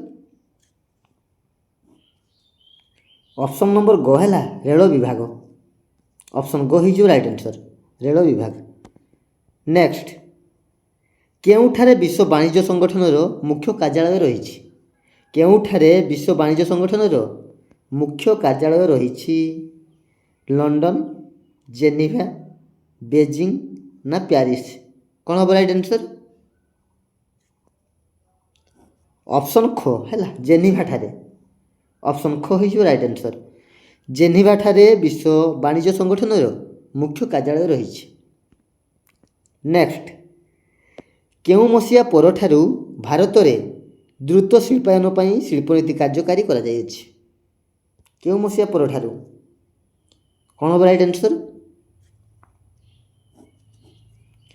1948 मसीहा है ऑप्शन क हो राइट आंसर 1948 मसीहा परठारु भारत में द्रुत शिल्पायन पर शिल्पनीति कार्यकारी करा जायछि नेक्स्ट केउ क्षेत्र में नूतन अर्थनीति देशपाई आशानुरूप भाव सहायक हो पारि नाही केउ क्षेत्र में नूतन अर्थनीति देशपाई आशानुरूप भाव सहायक हो पारि नाही नियोजन शिल्प वाणिज्य ना कृषि कौन हम राइट आंसर ऑप्शन को नियोजन है ऑप्शन को हो राइट आंसर नियोजन क्षेत्र में नूतन अर्थनीति देशपाई आशानुरूप भाव सहायक हो पारि नाही ठीक अच्छे नेक्स्ट निम्नलिखित मध्य केउटी विकसित देशगुड़िक नियंत्रित अवस्था रही था निम्नलिखित मध्य केउटी विकसित देशगुड़िक नियंत्रित अवस्था रही था मुंड पिछा आय जनसंख्या जातीय आय शिल्प अभिवृद्धि कौन हम राइट आंसर ऑप्शन ख जनसंख्या ठीक अच्छे ऑप्शन ख हो राइट आंसर जनसंख्या नेक्स्ट स्वाधीनता परठारु भारत केउ अर्थनीति व्यवस्था को अनुसरण करथिला स्वाधीनता परठारु भारत केउ अर्थनीति व्यवस्था को अनुसरण करथिला पूंजीवादी समाजवादी मिश्र ना उदारवादी कौन हम राइट आंसर ऑप्शन ग मिश्र है ऑप्शन ग हो राइट आंसर मिश्र नेक्स्ट जगतीकरण व्यवस्था को केउ प्रकार अर्थनीति कहा जाए जगतीकरण व्यवस्था को केउ प्रकार अर्थनीति कहा जाए बजार भित्तिक समाजवादी मिश्र अर्थव्यवस्था ना पूंजीवादी कौन हम राइट आंसर ऑप्शन को बजार भित्तिक ऑप्शन को बजार भित्तिक है ऑप्शन को हो राइट आंसर बजार भित्तिक जगतीकरण व्यवस्था को बजार भित्तिक अर्थनीति कहा जाए ठीक अच्छे नेक्स्ट जातीय आय को देशर मोट जनसंख्या द्वारा भाग कले देशर केउ आय निरूपित होता है जातीय आय को देशर मोट जनसंख्या द्वारा भाग कले देशर केउ आय निरूपित होता है जातीय आय ना मासिक आय ना वार्षिक ना मुंड पिछा आय कौन हम राइट आंसर ऑप्शन घ मुंड पिछा आय है ଅପସନ୍ ଘ ହେଇଯିବ ରାଇଟ୍ ଆନ୍ସର୍, ମୁଣ୍ଡ ପିଛା ଆୟ। ନେକ୍ସଟ ଦେଖ ପିଲେ, କେଉଁ ନୀତି ଫଳରେ ବିଶ୍ୱରେ ଗୋଟିଏ ବଜାର ହୋଇଛି? କେଉଁ ନୀତି ଫଳରେ ବିଶ୍ୱରେ ଗୋଟିଏ ବଜାର ହୋଇଛି? ଉଦାରୀକରଣ, ଜଗତୀକରଣ, ନା ଘରୋଇକରଣ, ନା ଜାତୀୟକରଣ? କ'ଣ ହେବ ରାଇଟ୍ ଆନ୍ସର୍? ଅପସନ୍ ଖ ଜଗତୀକରଣ ହେଲା। ଅପସନ୍ ଖ ହେଇଯିବ ରାଇଟ୍ ଆନ୍ସର୍, ଜଗତୀକରଣ। ଠିକ୍ ଅଛି, ଜଗତୀକରଣ ନୀତି ଫଳରେ ବିଶ୍ୱରେ ଗୋଟିଏ ବଜାର ହୋଇଛି। ନେକ୍ସଟ, କେତୋଟି କ୍ଷେତ୍ରରେ ଏଯାବତ୍ ସରକାରୀ ଉଦ୍ୟୋଗର ଏକଚାଟିଆ ବ୍ୟବସ୍ଥା ରହିଛି? କେତୋଟି କ୍ଷେତ୍ରରେ ଏଯାବତ୍ ସରକାରୀ ଉଦ୍ୟୋଗର ଏକଚାଟିଆ ବ୍ୟବସ୍ଥା ରହିଛି? କ'ଣ ହେବ ରାଇଟ୍ ଆନ୍ସର୍ ପିଲେ? ଅପସନ୍ ଗ 18 ହେଲା। ଅପସନ୍ ଗ ହେଇଯିବ ରାଇଟ୍ ଆନ୍ସର୍, 18। ନେକ୍ସଟ, ମୁଣ୍ଡ ପିଛା ଆୟ ନିରୂପଣ କାହା ଦ୍ୱାରା ହୋଇଥାଏ? ମୁଣ୍ଡ ପିଛା ଆୟ ନିରୂପଣ କାହା ଦ୍ୱାରା ହୁଏ? ମୁଣ୍ଡ ପିଛା ଆୟ ନିରୂପଣ କାହା ଦ୍ୱାରା ହୁଏ ପିଲେ? ଜନସଂଖ୍ୟା, ଆଭ୍ୟନ୍ତରୀଣ ଆୟ, ଜନସଂଖ୍ୟା, ଆଭ୍ୟନ୍ତରୀଣ ଆୟ, ପାରିବାରିକ ଆୟ, ବ୍ୟକ୍ତିର ମୋଟ ଆୟ। କ'ଣ ହେବ ରାଇଟ୍ ଆନ୍ସର୍? ମୁଣ୍ଡ ପିଛା ଆୟ ନିରୂପଣ କାହା ଦ୍ୱାରା ହୁଏ? ଜନସଂଖ୍ୟା, ନା ଆଭ୍ୟନ୍ତରୀଣ ଆୟ, ନା ପାରିବାରିକ ଆୟ, ନା ବ୍ୟକ୍ତିର ମୋଟ ଆୟ? କ'ଣ ହେବ ରାଇଟ୍ ଆନ୍ସର୍? ଅପସନ୍ କ ଜନସଂଖ୍ୟା ହେଲା। ଅପସନ୍ କ ହେଇଯିବ ରାଇଟ୍ ଆନ୍ସର୍, ମୁଣ୍ଡ ପିଛା ଆୟ ନିରୂପଣ ଜନସଂଖ୍ୟା ଦ୍ୱାରା ହୁଏ। ଠିକ୍ ଅଛି। ନେକ୍ସଟ, ମୁଣ୍ଡ ପିଛା ଆୟ ନିରୂପଣ କାହା ଦ୍ୱାରା ହୁଏ? ମୁଣ୍ଡ ପିଛା ଆୟ ନିରୂପଣ କାହା ଦ୍ୱାରା ହୁଏ? କ'ଣ ହେବ ରାଇଟ୍ ଆନ୍ସର୍? ଅପସନ୍ କ ଜନସଂଖ୍ୟା ଦ୍ୱାରା ହେଲା। ମୁଣ୍ଡ ପିଛା ଆୟ ନିରୂପଣ ଜନସଂଖ୍ୟା ଦ୍ୱାରା ହୁଏ। ଠିକ୍ ଅଛି, ଠିକ୍ ଅଛି। ନେକ୍ସଟ, କେଉଁ ଅର୍ଥ ବ୍ୟବସ୍ଥାରେ ଜନକଲ୍ୟାଣ ଉପରେ ଗୁରୁତ୍ୱ ଦିଆଯାଇଥାଏ? କେଉଁ ଅର୍ଥ ବ୍ୟବସ୍ଥାରେ ଜନକଲ୍ୟାଣ ଉପରେ ଗୁରୁତ୍ୱ ଦିଆଯାଇଥାଏ? ମିଶ୍ର, ନା ଉଦାରବାଦୀ, ନା ସମାଜବାଦୀ, ନା ପୁଞ୍ଜିବାଦୀ? କ'ଣ ହେବ ରାଇଟ୍ ଆନ୍ସର୍? ଅପସନ୍ ଗ ସମାଜବାଦୀ ହେଲା। ଅପସନ୍ ଗ ହେଇଯିବ ରାଇଟ୍ ଆନ୍ସର୍, ସମାଜବାଦୀ ଅର୍ଥ ବ୍ୟବସ୍ଥାରେ ଜନକଲ୍ୟାଣ ଉପରେ ଗୁରୁତ୍ୱ ଦିଆଯାଇଥାଏ। ନେକ୍ସଟ, ସରକାରୀ ଉଦ୍ୟୋଗ ଗୁଡ଼ିକର ବିଫଳତା ଯୋଗୁଁ କେଉଁ ନୀତି ପ୍ରଣୟନ କରାଯାଇଅଛି? ଅପସନ୍ କ ଉଦାରୀକରଣ, ଅପସନ୍ ଖ ଘରୋଇକରଣ, ଅପସନ୍ ଗ ଜଗତୀକରଣ, ଅପସନ୍ ଘ ନୂତନ ଶିଳ୍ପ? କ'ଣ ହେବ ରାଇଟ୍ ଆନ୍ସର୍? ଅପସନ୍ ଖ ହେଲା, ଘରୋଇକରଣ। ଅପସନ୍ ଖ ହେଇଯିବ ରାଇଟ୍ ଆନ୍ସର୍, ଘରୋଇକରଣ। ନେକ୍ସଟ, ଆମେରିକୀୟ ବଜାରରେ ଭାରତ ପ୍ରସ୍ତୁତି କେଉଁ ଦ୍ରବ୍ୟର ଆଦର ଅଧିକ? ଆମେରିକୀୟ ବଜାରରେ ଭାରତ ପ୍ରସ୍ତୁତି କେଉଁ ଦ୍ରବ୍ୟର ଆଦର ଅଧିକ? କ'ଣ ହେବ ରାଇଟ୍ ଆନ୍ସର୍? ମସଲା, ଖେଳନା, ଗହଣା, ନା ଲୁଗାପଟା? କ'ଣ ହେବ ରାଇଟ୍ ଆନ୍ସର୍? ଅପସନ୍ ଘ ହେଲା, ଲୁଗାପଟା। ଅପସନ୍ ଘ ହେଇଯିବ ରାଇଟ୍ ଆନ୍ସର୍, ଲୁଗାପଟା। ନେକ୍ସଟ, କେଉଁ ଅର୍ଥନୀତିରେ ବହୁରାଷ୍ଟ୍ରୀୟ କମ୍ପାନୀମାନଙ୍କୁ ଉତ୍ପାଦନ କ୍ଷେତ୍ରରେ ସ୍ୱାଧୀନତା ପ୍ରଦାନ କରାଯାଇଛି? କେଉଁ ଅର୍ଥନୀତିରେ ବହୁରାଷ୍ଟ୍ରୀୟ କମ୍ପାନୀମାନଙ୍କୁ ଉତ୍ପାଦନ କ୍ଷେତ୍ରରେ ସ୍ୱାଧୀନତା ପ୍ରଦାନ କରାଯାଇଛି? ଘରୋଇକରଣ, ଜଗତୀକରଣ, ଉଦାରୀକରଣ, ନା ସମାଜବାଦୀ? କ'ଣ ହେବ ରାଇଟ୍ ଆନ୍ସର୍? ଅପସନ୍ ଗ ଉଦାରୀକରଣ ହେଲା। ଅପସନ୍ ଗ ହେଇଯିବ ରାଇଟ୍ ଆନ୍ସର୍, ଉଦାରୀକରଣ। ନେକ୍ସଟ, ବହୁରାଷ୍ଟ୍ରୀୟ କମ୍ପାନୀମାନଙ୍କର ନିର୍ମିତ ଯନ୍ତ୍ରପାତି, ଡିଜାଇନ୍ ପ୍ରଭୃତିର ମୁଖ୍ୟ କାର୍ଯ୍ୟକ୍ରମ କେଉଁଠାରେ ଅବସ୍ଥିତ? ବହୁରାଷ୍ଟ୍ରୀୟ କମ୍ପାନୀମାନଙ୍କର ନିର୍ମିତ ଯନ୍ତ୍ରପାତି, ଡିଜାଇନ୍ ପ୍ରଭୃତିର ମୁଖ୍ୟ କାର୍ଯ୍ୟକ୍ରମ କେଉଁଠାରେ ଅବସ୍ଥିତ? ଆମେରିକା, ଫ୍ରାନ୍ସ, ଚୀନ, ନା ଇଂଲଣ୍ଡ? କ'ଣ ହେବ ରାଇଟ୍ ଆନ୍ସର୍? ଅପସନ୍ କ ଆମେରିକା ଠାରେ ହେଲା। ଅପସନ୍ କ ହେଇଯିବ ରାଇଟ୍ ଆନ୍ସର୍, ଆମେରିକା। ନେକ୍ସଟ, କୌଣସି ଦେଶର ବର୍ଷକ ମଧ୍ୟରେ ଉତ୍ପାଦିତ ସମସ୍ତ ଦ୍ରବ୍ୟ ଓ ସେବାର ମୁଦ୍ରାଗତ ମୂଲ୍ୟ ଏବଂ ବିଦେଶରୁ ଆସୁଥିବା ଆୟର ସମଷ୍ଟିକୁ କ'ଣ କୁହାଯାଏ? କୌଣସି ଦେଶର ବର୍ଷକ ମଧ୍ୟରେ ଉତ୍ପାଦିତ ସମସ୍ତ ଦ୍ରବ୍ୟ ଓ ସେବାର ମୁଦ୍ରାଗତ ମୂଲ୍ୟ ଏବଂ ବିଦେଶରୁ ଆସୁଥିବା ଆୟର ସମଷ୍ଟିକୁ କ'ଣ କୁହାଯାଏ? ବାର୍ଷିକ ଆୟ, ନା ମୋଟ ଜାତୀୟ ଆୟ, ନା ମୁଣ୍ଡ ପିଛା ଆୟ, ନା ମାସିକ ଆୟ? କ'ଣ ହେବ ରାଇଟ୍ ଆନ୍ସର୍?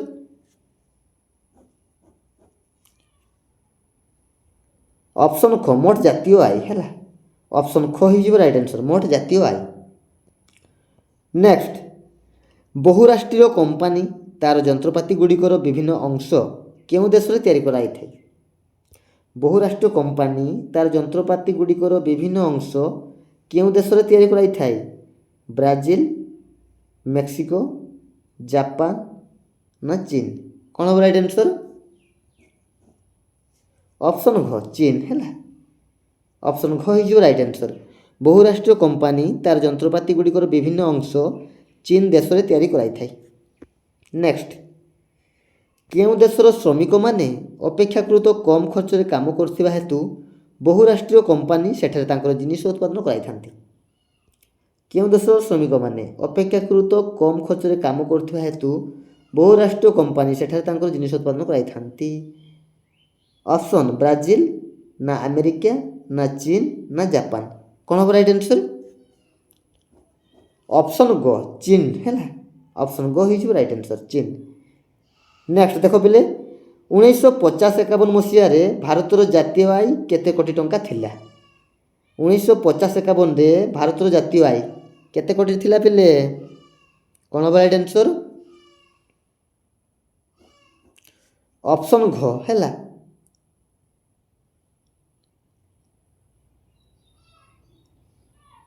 ଅପସନ୍ ଘ ହେଲା। ଅପସନ୍ ଘ ହେଇଯିବ ରାଇଟ୍ ଆନ୍ସର୍। 1,32,367 ହେଲା। 1,32,367 ଠିକ୍ ଅଛି। ତ 1950-51 ମସିହାରେ ଭାରତର ଜାତୀୟ ଆୟ 1,32,367 କୋଟି ଟଙ୍କା ଥିଲା। ଠିକ୍ ଅଛି। ନେକ୍ସଟ, ଆର୍ଥନୈତିକ ବିକାଶ କହିଲେ ମୁଖ୍ୟତଃ କେଉଁ ଅଭିବୃଦ୍ଧିକୁ ବୁଝାଇଥାଏ? ଆର୍ଥନୈତିକ ବିକାଶ କହିଲେ ମୁଖ୍ୟତଃ କେଉଁ ଅଭିବୃଦ୍ଧିକୁ ବୁଝାଇଥାଏ? ସାମାଜିକ ଅଭିବୃଦ୍ଧି ନା ଅର୍ଥନୈତିକ ନା ରାଜନୈତିକ ନା ନୈତିକ? କ'ଣ ହେବ ରାଇଟ୍ ଆନ୍ସର୍? ଅପସନ୍ ଖ ହେଲା ଅର୍ଥନୈତିକ। ଅପସନ୍ ଖ ହେଇଯିବ ରାଇଟ୍ ଆନ୍ସର୍। ଆର୍ଥନୈତିକ ବିକାଶ କହିଲେ ମୁଖ୍ୟତଃ ଅର୍ଥନୈତିକ ଅଭିବୃଦ୍ଧିକୁ ବୁଝାଇଥାଏ। ଠିକ୍ ଅଛି। ନେକ୍ସଟ, କେଉଁ ଦେଶ ଏକ ବିକାଶୋନ୍ମୁଖୀ ଦେଶ ଅଟେ? କେଉଁ ଦେଶ ଏକ ବିକାଶୋନ୍ମୁଖୀ ଦେଶ ଅଟେ? ଫ୍ରାନ୍ସ, ଇଂଲଣ୍ଡ, ଭାରତ ନା ଜାପାନ? କ'ଣ ହେବ ରାଇଟ୍ ଆନ୍ସର୍? ଅପସନ୍ ଗ ଭାରତ ହେଲା। ଭାରତ ଦେଶ ଏକ ବିକାଶୋନ୍ମୁଖୀ ଦେଶ ଅଟେ। ମନେ ରଖିବ ପିଲା। ଠିକ୍ ଅଛି। ନେକ୍ସଟ, 2016 ମସିହା ସୁଦ୍ଧା ପୃଥିବୀର କେତୋଟି ଦେଶ ବିଶ୍ୱ ବାଣିଜ୍ୟ ସଂଗଠନର ସଦସ୍ୟତା ଲାଭ କରିଅଛି? 2016 ମସିହା ସୁଦ୍ଧା ପୃଥିବୀର କେତୋଟି ଦେଶ ବିଶ୍ୱ ବାଣିଜ୍ୟ ସଂଗଠନର ସଦସ୍ୟତା ଲାଭ କରିଅଛି? କ'ଣ ହେବ ରାଇଟ୍ ଆନ୍ସର୍? ଅପସନ୍ କ ହେଇଯିବ ରାଇଟ୍ ଆନ୍ସର୍। ଠିକ୍ ଅଛି। 164 ମନେ ରଖିବ ପିଲେ।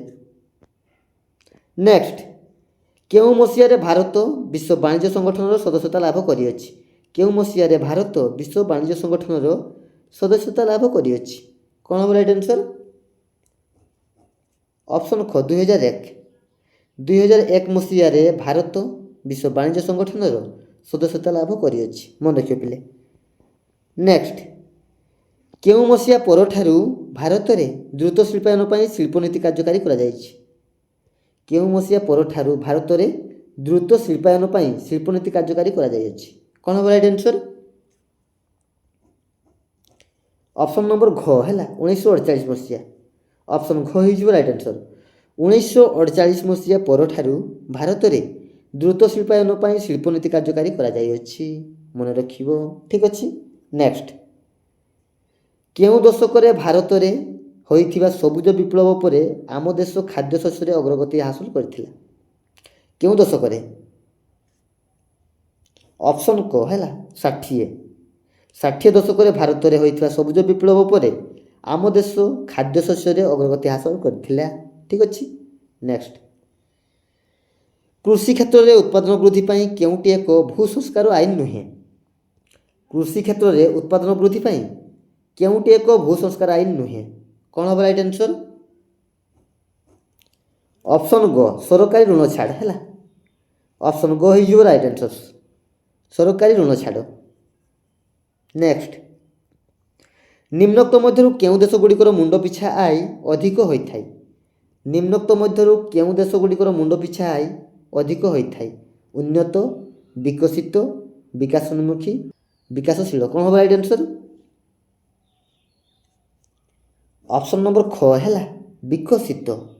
ନିମ୍ନୋକ୍ତ ମଧ୍ୟରୁ ବିକଶିତ ଦେଶଗୁଡ଼ିକର ମୁଣ୍ଡ ପିଛା ଆୟ ଅଧିକ ହୋଇଥାଏ। ତ ଅପସନ୍ ଖ ହେଇଯିବ ରାଇଟ୍ ଆନ୍ସର୍। ନେକ୍ସଟ, କେଉଁ ଦେଶଗୁଡ଼ିକର ଜୀବନ ଧାରଣର ମାନ ନିମ୍ନ ଧରଣର? କେଉଁ ଦେଶଗୁଡ଼ିକର ଜୀବନ ଧାରଣର ମାନ ନିମ୍ନ ଧରଣର? ଉନ୍ନତ, ବିକଶିତ, ନା ବିକାଶୋନ୍ମୁଖୀ, ନା ବିକାଶଶୀଳ? କ'ଣ ହେବ ରାଇଟ୍ ଆନ୍ସର୍? ଅପସନ୍ ଗ ହେଲା, ବିକାଶୋନ୍ମୁଖୀ ହେଲା। ଅପସନ୍ ଗ ହେଇଯିବ ରାଇଟ୍ ଆନ୍ସର୍, ବିକାଶୋନ୍ମୁଖୀ। ବିକାଶୋନ୍ମୁଖୀ ଦେଶଗୁଡ଼ିକର ଜୀବନ ଧାରଣର ମାନ ନିମ୍ନ ଧରଣର। ମନେ ରଖିବ ପିଲେ, ଠିକ୍ ଅଛି। ନେକ୍ସଟ, ଭାରତର ଆର୍ଥିକ ଉନ୍ନତି କ୍ଷେତ୍ରରେ କେଉଁଟି ଏକ ପ୍ରତିବନ୍ଧକ? ଭାରତର ଆର୍ଥିକ ଉନ୍ନତି କ୍ଷେତ୍ରରେ କେଉଁଟି ଏକ ପ୍ରତିବନ୍ଧକ? ଦାରିଦ୍ର୍ୟ, ନା ବେକାରୀ, ନା ଜନସଂଖ୍ୟା ବୃଦ୍ଧି, ନା ଦୁର୍ନୀତି? କ'ଣ ହେବ ରାଇଟ୍ ଆନ୍ସର୍?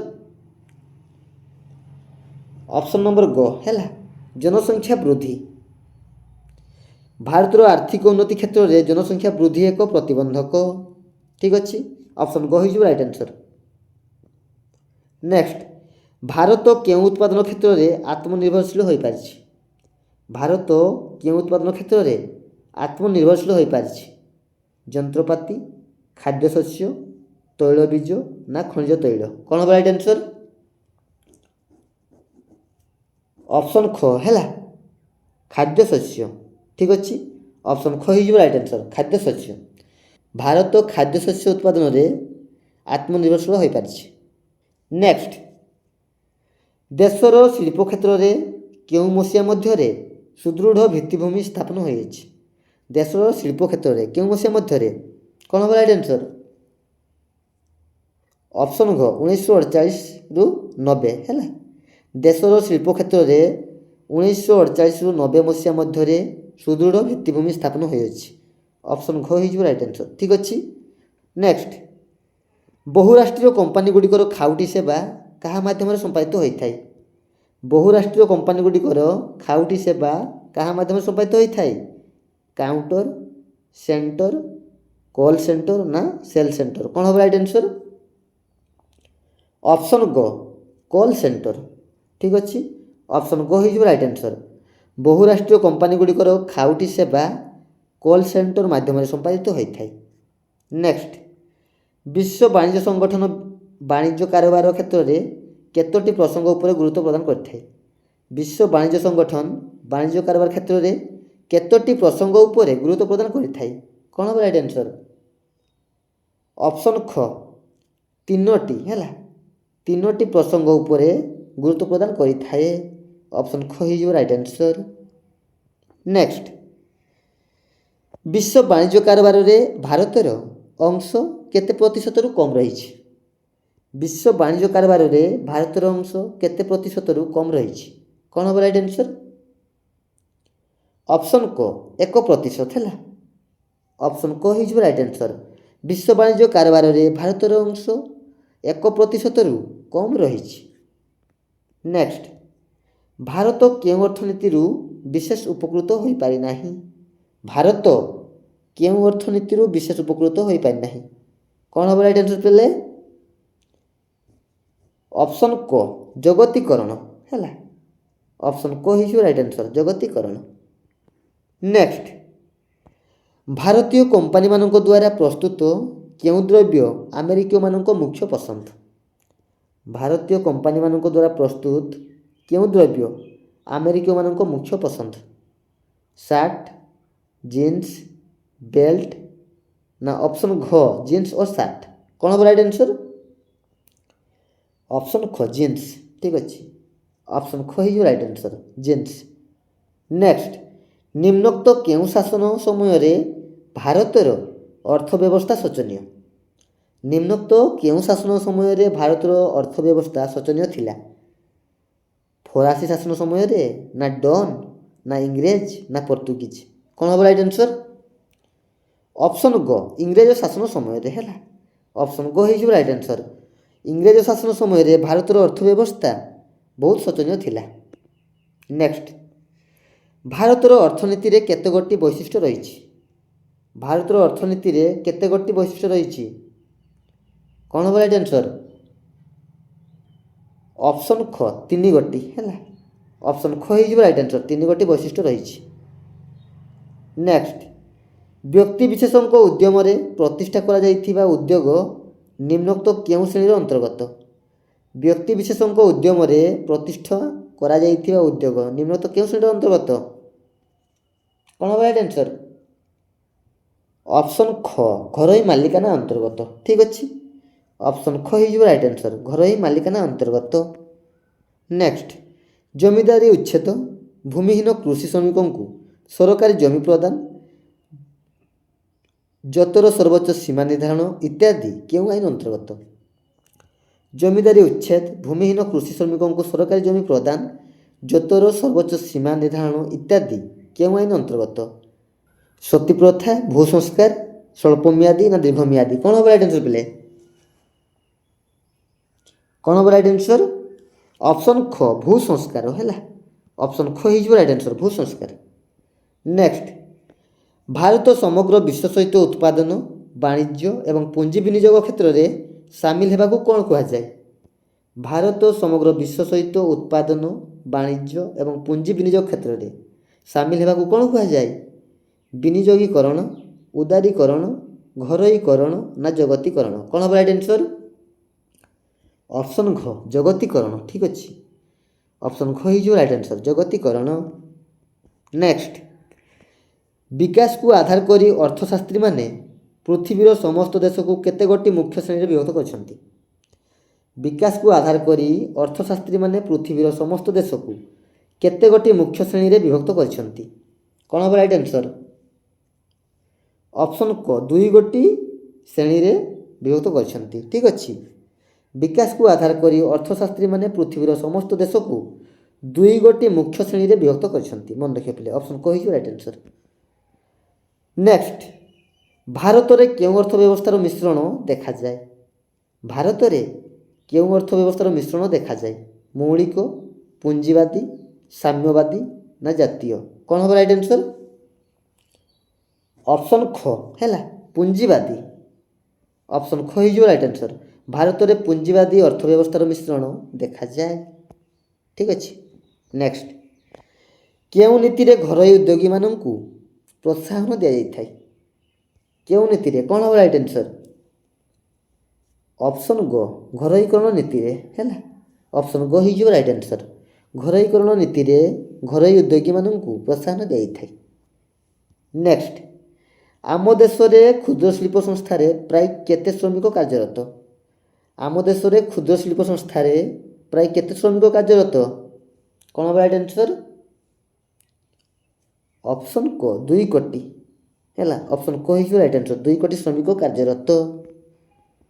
ନେକ୍ସଟ, ଉପଭୋକ୍ତାମାନଙ୍କୁ ଉପଦେଶ ଦିଆଯାଉଥିବା ମାଧ୍ୟମ କେଉଁଟି? ଉପଭୋକ୍ତାମାନଙ୍କୁ ଉପଦେଶ ଦିଆଯାଉଥିବା ମାଧ୍ୟମ କେଉଁଟି?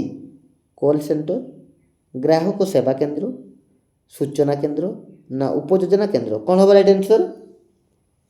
ଅପସନ୍ କ କଲ୍ ସେଣ୍ଟର ହେଲା, ଅପସନ୍ କ ହେଇଯିବ right answer, call centre. Next, ଭାରତୀୟ କୃଷି ନିମ୍ନୋକ୍ତ କେଉଁ ମାଲିକାନାର ଅନ୍ତର୍ଭୁକ୍ତ? ଭାରତୀୟ କୃଷି ନିମ୍ନୋକ୍ତ କେଉଁ ମାଲିକାନାର ଅନ୍ତର୍ଭୁକ୍ତ? ଘରୋଇ ମାଲିକାନା, ସରକାରୀ ମାଲିକାନା ନା ବେସରକାରୀ ନା ଶିଳ୍ପ ଉଦ୍ୟୋଗୀ? କ'ଣ ହେବ ରାଇଟ୍ ଆନ୍ସର୍? ଅପସନ୍ କ ଘରୋଇ ମାଲିକାନା ହେଲା, ଅପସନ୍ କ ହେଇଯିବ ରାଇଟ୍ ଆନ୍ସର୍। ଭାରତୀୟ କୃଷି ନିମ୍ନୋକ୍ତ ଘରୋଇ ମାଲିକାନାର ଅନ୍ତର୍ଭୁକ୍ତ, ମନେ ରଖିବ। ଠିକ୍ ଅଛି। ନେକ୍ସଟ ଦେଖ ପିଲେ, ନିମ୍ନୋକ୍ତ କେଉଁଟି ଔଦ୍ୟୋଗିକ ଉତ୍ପାଦନର ଏକ ନିୟାମକ ନୁହେଁ? ନିମ୍ନୋକ୍ତ କେଉଁଟି ଔଦ୍ୟୋଗିକ ଉତ୍ପାଦନର ଏକ ନିୟାମକ ନୁହେଁ? ଭୂମି, ଶ୍ରମ, ପୁଞ୍ଜି ନା ଜଳ? କ'ଣ ହେବ ରାଇଟ୍ ଆନ୍ସର୍? ଅପସନ୍ ଘ ହେଲା, ଜଳ। ଜଳ ଏକ ଔଦ୍ୟୋଗିକ ଉତ୍ପାଦନର ନିୟାମକ ନୁହେଁ, ମନେ ରଖିବ ପିଲେ। ଠିକ୍ ଅଛି। ନେକ୍ସଟ, ଫରାସୀ ଅର୍ଥନୀତିଜ୍ଞ ରିଚାର୍ଡ କାଣ୍ଟଲିନ୍ କେଉଁ ଶତାବ୍ଦୀରେ ଉଦ୍ୟୋଗୀ ଶବ୍ଦକୁ ପ୍ରଥମ କରି ଅର୍ଥନୀତିରେ ପ୍ରଚଳିତ କରିଥିଲେ?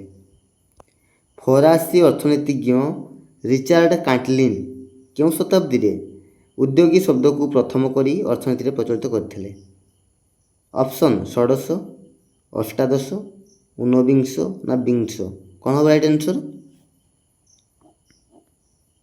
ଅପସନ୍ ଖ ହେଲା, ଅଷ୍ଟାଦଶ।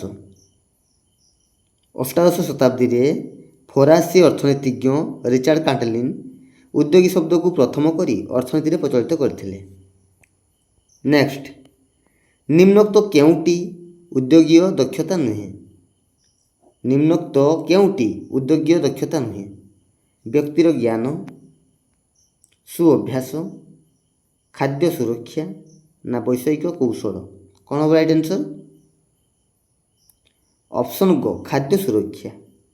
ଠିକ୍ ଅଛି, ଅପସନ୍ ଗ ହେଇଯିବ ରାଇଟ୍ ଆନ୍ସର୍, ଖାଦ୍ୟ ସୁରକ୍ଷା। ନେକ୍ସଟ, ନିମ୍ନୋକ୍ତ କେଉଁଟିକୁ ଉଦ୍ୟୋଗୀ ସମ୍ବନ୍ଧୀୟ ଜ୍ଞାନ ଦକ୍ଷତା କୁହାଯାଏ ନାହିଁ? ନିମ୍ନଲିଖିତ ମଧ୍ୟରୁ କେଉଁଟିକୁ ଉଦ୍ୟୋଗୀ ସମ୍ବନ୍ଧୀୟ ଜ୍ଞାନ ଦକ୍ଷତା କୁହାଯାଏ ନାହିଁ? ଅପସନ୍ ବିଚାରଧାରା ନା କାର୍ଯ୍ୟଧାରା ନା ବୃତ୍ତି ନା ପ୍ରୌଦ୍ୟୋଗିକି? କ'ଣ ହେବ ରାଇଟ୍ ଆନ୍ସର୍? ଅପସନ୍ କ, ବିଚାରଧାରା। ଠିକ୍ ଅଛି, ଅପସନ୍ କ ହେଇଯିବ ରାଇଟ୍ ଆନ୍ସର୍, ବିଚାରଧାରା। ନେକ୍ସଟ, ଔଦ୍ୟୋଗିକ ବିକାଶ ସଂସ୍ଥା ଉଦ୍ୟୋଗୀମାନଙ୍କର ପ୍ରଦର୍ଶନ ଓ ଉତ୍କର୍ଷତା ବୃଦ୍ଧି ପାଇଁ କେତେ ଗୋଟି ଦକ୍ଷତା ଗୁଣର ଅବତାରଣା କରିଛନ୍ତି? ଔଦ୍ୟୋଗିକ ବିକାଶ ସଂସ୍ଥା ଉଦ୍ୟୋଗୀମାନଙ୍କର ପ୍ରଦର୍ଶନ ଓ ଉତ୍କର୍ଷତା ବୃଦ୍ଧି ପାଇଁ କେତେ ଗୋଟି ଦକ୍ଷତା ଗୁଣର ଅବତାରଣା କରିଛନ୍ତି? ଅପସନ୍ ଘ, 15 ଗୋଟି ହେଲା। ଅପସନ୍ ଘ ହେଇଯିବ ରାଇଟ୍ ଆନ୍ସର୍, 15 ଗୋଟି ଦକ୍ଷତା ଗୁଣର ଅବତାରଣା କରିଛନ୍ତି। ନେକ୍ସଟ, କେଉଁ ଅର୍ଥନୀତିରେ ଉଦ୍ୟୋଗ ବିକାଶ ପାଇଁ ପରିସ୍ଥିତି ଅନୁକୂଳ ରହିଥାଏ? କେଉଁ ଅର୍ଥନୀତିରେ ଉଦ୍ୟୋଗ ବିକାଶ ପାଇଁ ପରିସ୍ଥିତି ଅନୁକୂଳ ରହିଥାଏ? ସମାଜବାଦୀ, ପୁଞ୍ଜିବାଦୀ, ମିଶ୍ର, ଅପସନ୍ ଘ କୌଣସିଟି ନୁହେଁ। କ'ଣ ହେବ ରାଇଟ୍ ଆନ୍ସର୍? ଅପସନ୍ ଖ, ପୁଞ୍ଜିବାଦୀ ହେଲା। ପୁଞ୍ଜିବାଦୀ ଅର୍ଥନୀତିରେ ଉଦ୍ୟୋଗ ବିକାଶ ପାଇଁ ପରିସ୍ଥିତି ଅନୁକୂଳ ରହିଥାଏ। ନେକ୍ସଟ, ପ୍ରଫେସର ଡାଭିଡ୍ ମାକ୍ଲାଣ୍ଡ କେବେ ଦକ୍ଷତା କାରକ ଗୁଡ଼ିକର ସଂଜ୍ଞା ପ୍ରଦାନ କରିଥିଲେ? ପ୍ରଫେସର ଡାଭିଡ୍ ମାକ୍ଲାଣ୍ଡ ହେଲା, କେବେ ଦକ୍ଷତା କାରକ ଗୁଡ଼ିକର ସଂଜ୍ଞା ପ୍ରଦାନ କରିଥିଲେ? ଅପସନ୍ ଗ, 1970 ମସିହାରେ ହେଲା। ଅପସନ୍ ଗ ହେଇଯିବ ରାଇଟ୍ ଆନ୍ସର୍, 1970 ମସିହାରେ। ନେକ୍ସଟ, କେଉଁ ସଫଳ ଉଦ୍ୟୋଗୀ ନିରମା ଲୁଗାସଫା ପାଉଡ଼ର ନିର୍ମାତା? କେଉଁ ସଫଳ ଉଦ୍ୟୋଗୀ ନିରମା ଲୁଗାସଫା ପାଉଡ଼ରର ନିର୍ମାତା? କ'ଣ ହେବ ରାଇଟ୍ ଆନ୍ସର୍?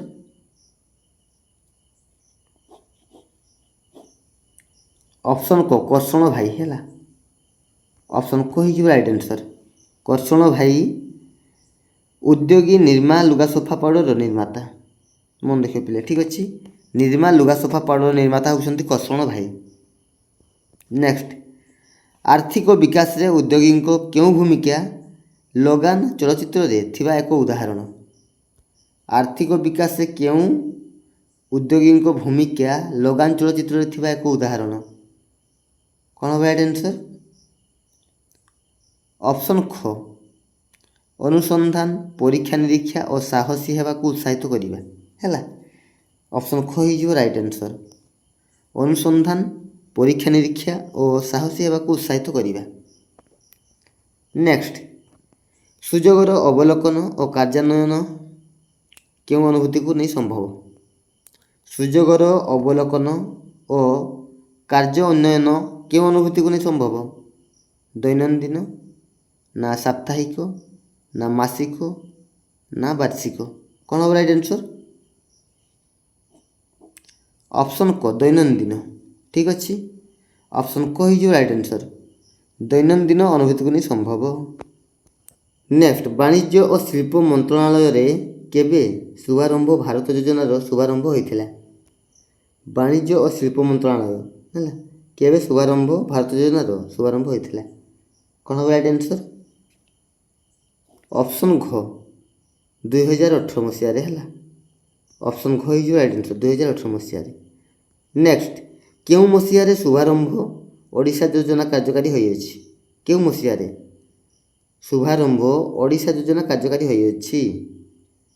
ଅପସନ୍ ଗ, 2016 ମସିହାରେ। ଠିକ୍ ଅଛି, ଅପସନ୍ ଗ ହେଇଯିବ ରାଇଟ୍ ଆନ୍ସର୍। ନେକ୍ସଟ, କେତେଗୋଟି ଶୁଭାରମ୍ଭ ପ୍ରକଳ୍ପକୁ ଓଡ଼ିଶା ସରକାର 2021 ସୁଦ୍ଧା ସାହାଯ୍ୟ ସହଯୋଗ ଯୋଗାଇ ଦେବା ପାଇଁ ସ୍ଥିର କରିଛନ୍ତି? କେତେଗୋଟି ଶୁଭାରମ୍ଭ ପ୍ରକଳ୍ପକୁ ଓଡ଼ିଶା ସରକାର 2021 ସୁଦ୍ଧା ସାହାଯ୍ୟ ସହଯୋଗ ଯୋଗାଇ ଦେବା ପାଇଁ ସ୍ଥିର କରିଛନ୍ତି? କ'ଣ ହେବ ରାଇଟ୍ ଆନ୍ସର୍? ଅପସନ୍ ଖ 1000 ହେଲା। ଅପସନ୍ ଖ ହେଇଯିବ ରାଇଟ୍ ଆନ୍ସର୍। 1000 ଗୋଟି ଶୁଭାରମ୍ଭ ପ୍ରକଳ୍ପକୁ ଓଡ଼ିଶା ସରକାର 2021 ସୁଦ୍ଧା ସାହାଯ୍ୟ ସହଯୋଗ ଯୋଗାଇ ଦେବା ପାଇଁ ସ୍ଥିର କରିଛନ୍ତି। ନେକ୍ସଟ, କେଉଁ ମହତ୍ତ୍ୱପୂର୍ଣ୍ଣ ଭୂମିକା ସତ୍ତ୍ୱେ ଦେଶର ସାର୍ବଜନୀନ ବିକାଶରେ ଖୁବ୍ କମ୍ ବ୍ୟକ୍ତି ଉଦ୍ୟୋଗକୁ ବୃତ୍ତି ଭାବେ ବାଛିଥାନ୍ତି? କେଉଁ ମହତ୍ତ୍ୱପୂର୍ଣ୍ଣ ଭୂମିକା ସତ୍ତ୍ୱେ ଦେଶର ସାର୍ବଜନୀନ ବିକାଶରେ ଖୁବ୍ କମ୍ ବ୍ୟକ୍ତି ଉଦ୍ୟୋଗକୁ ବୃତ୍ତି ଭାବେ ବାଛିଥାନ୍ତି? କ'ଣ ହେବ ରାଇଟ୍ ଆନ୍ସର୍? ଅପସନ୍ ଖ ଔଦ୍ୟୋଗିକୀ ହେଲା। ଅପସନ୍ ଖ ହେଇଯିବ ରାଇଟ୍ ଆନ୍ସର୍, ଔଦ୍ୟୋଗିକୀ। ନେକ୍ସଟ, ବୃତ୍ତି ପାଇଁ କାହାର ଦ୍ୱାରସ୍ଥ ନ ହୋଇ ଅନ୍ୟମାନଙ୍କୁ ବୃତ୍ତି ଯୋଗାଇବା ସହ ବିଭିନ୍ନ ଆର୍ଥିକ ଓ ମନସ୍ତାତ୍ତ୍ୱିକ ସୁବିଧା ଲାଭ କରାଉଥିବା ବୃତ୍ତି ଚୟନକାରୀ ବ୍ୟକ୍ତି ନିମ୍ନୋକ୍ତ ମଧ୍ୟରୁ କେଉଁଟି? କ'ଣ ହେବ ରାଇଟ୍ ଆନ୍ସର୍ ପିଲେ? ଅପସନ୍ ଗ ଉଦ୍ୟୋଗ ହେଲା। ଅପସନ୍ ଗ ହେଇଯିବ ରାଇଟ୍ ଆନ୍ସର୍, ଉଦ୍ୟୋଗ। ନେକ୍ସଟ, ନିମ୍ନଲିଖିତ ମଧ୍ୟରୁ କାହାକୁ ଔଦ୍ୟୋଗିକୀ କୁହାଯାଏ? କାହାକୁ ଔଦ୍ୟୋଗିକୀ କୁହାଯାଏ ପିଲେ?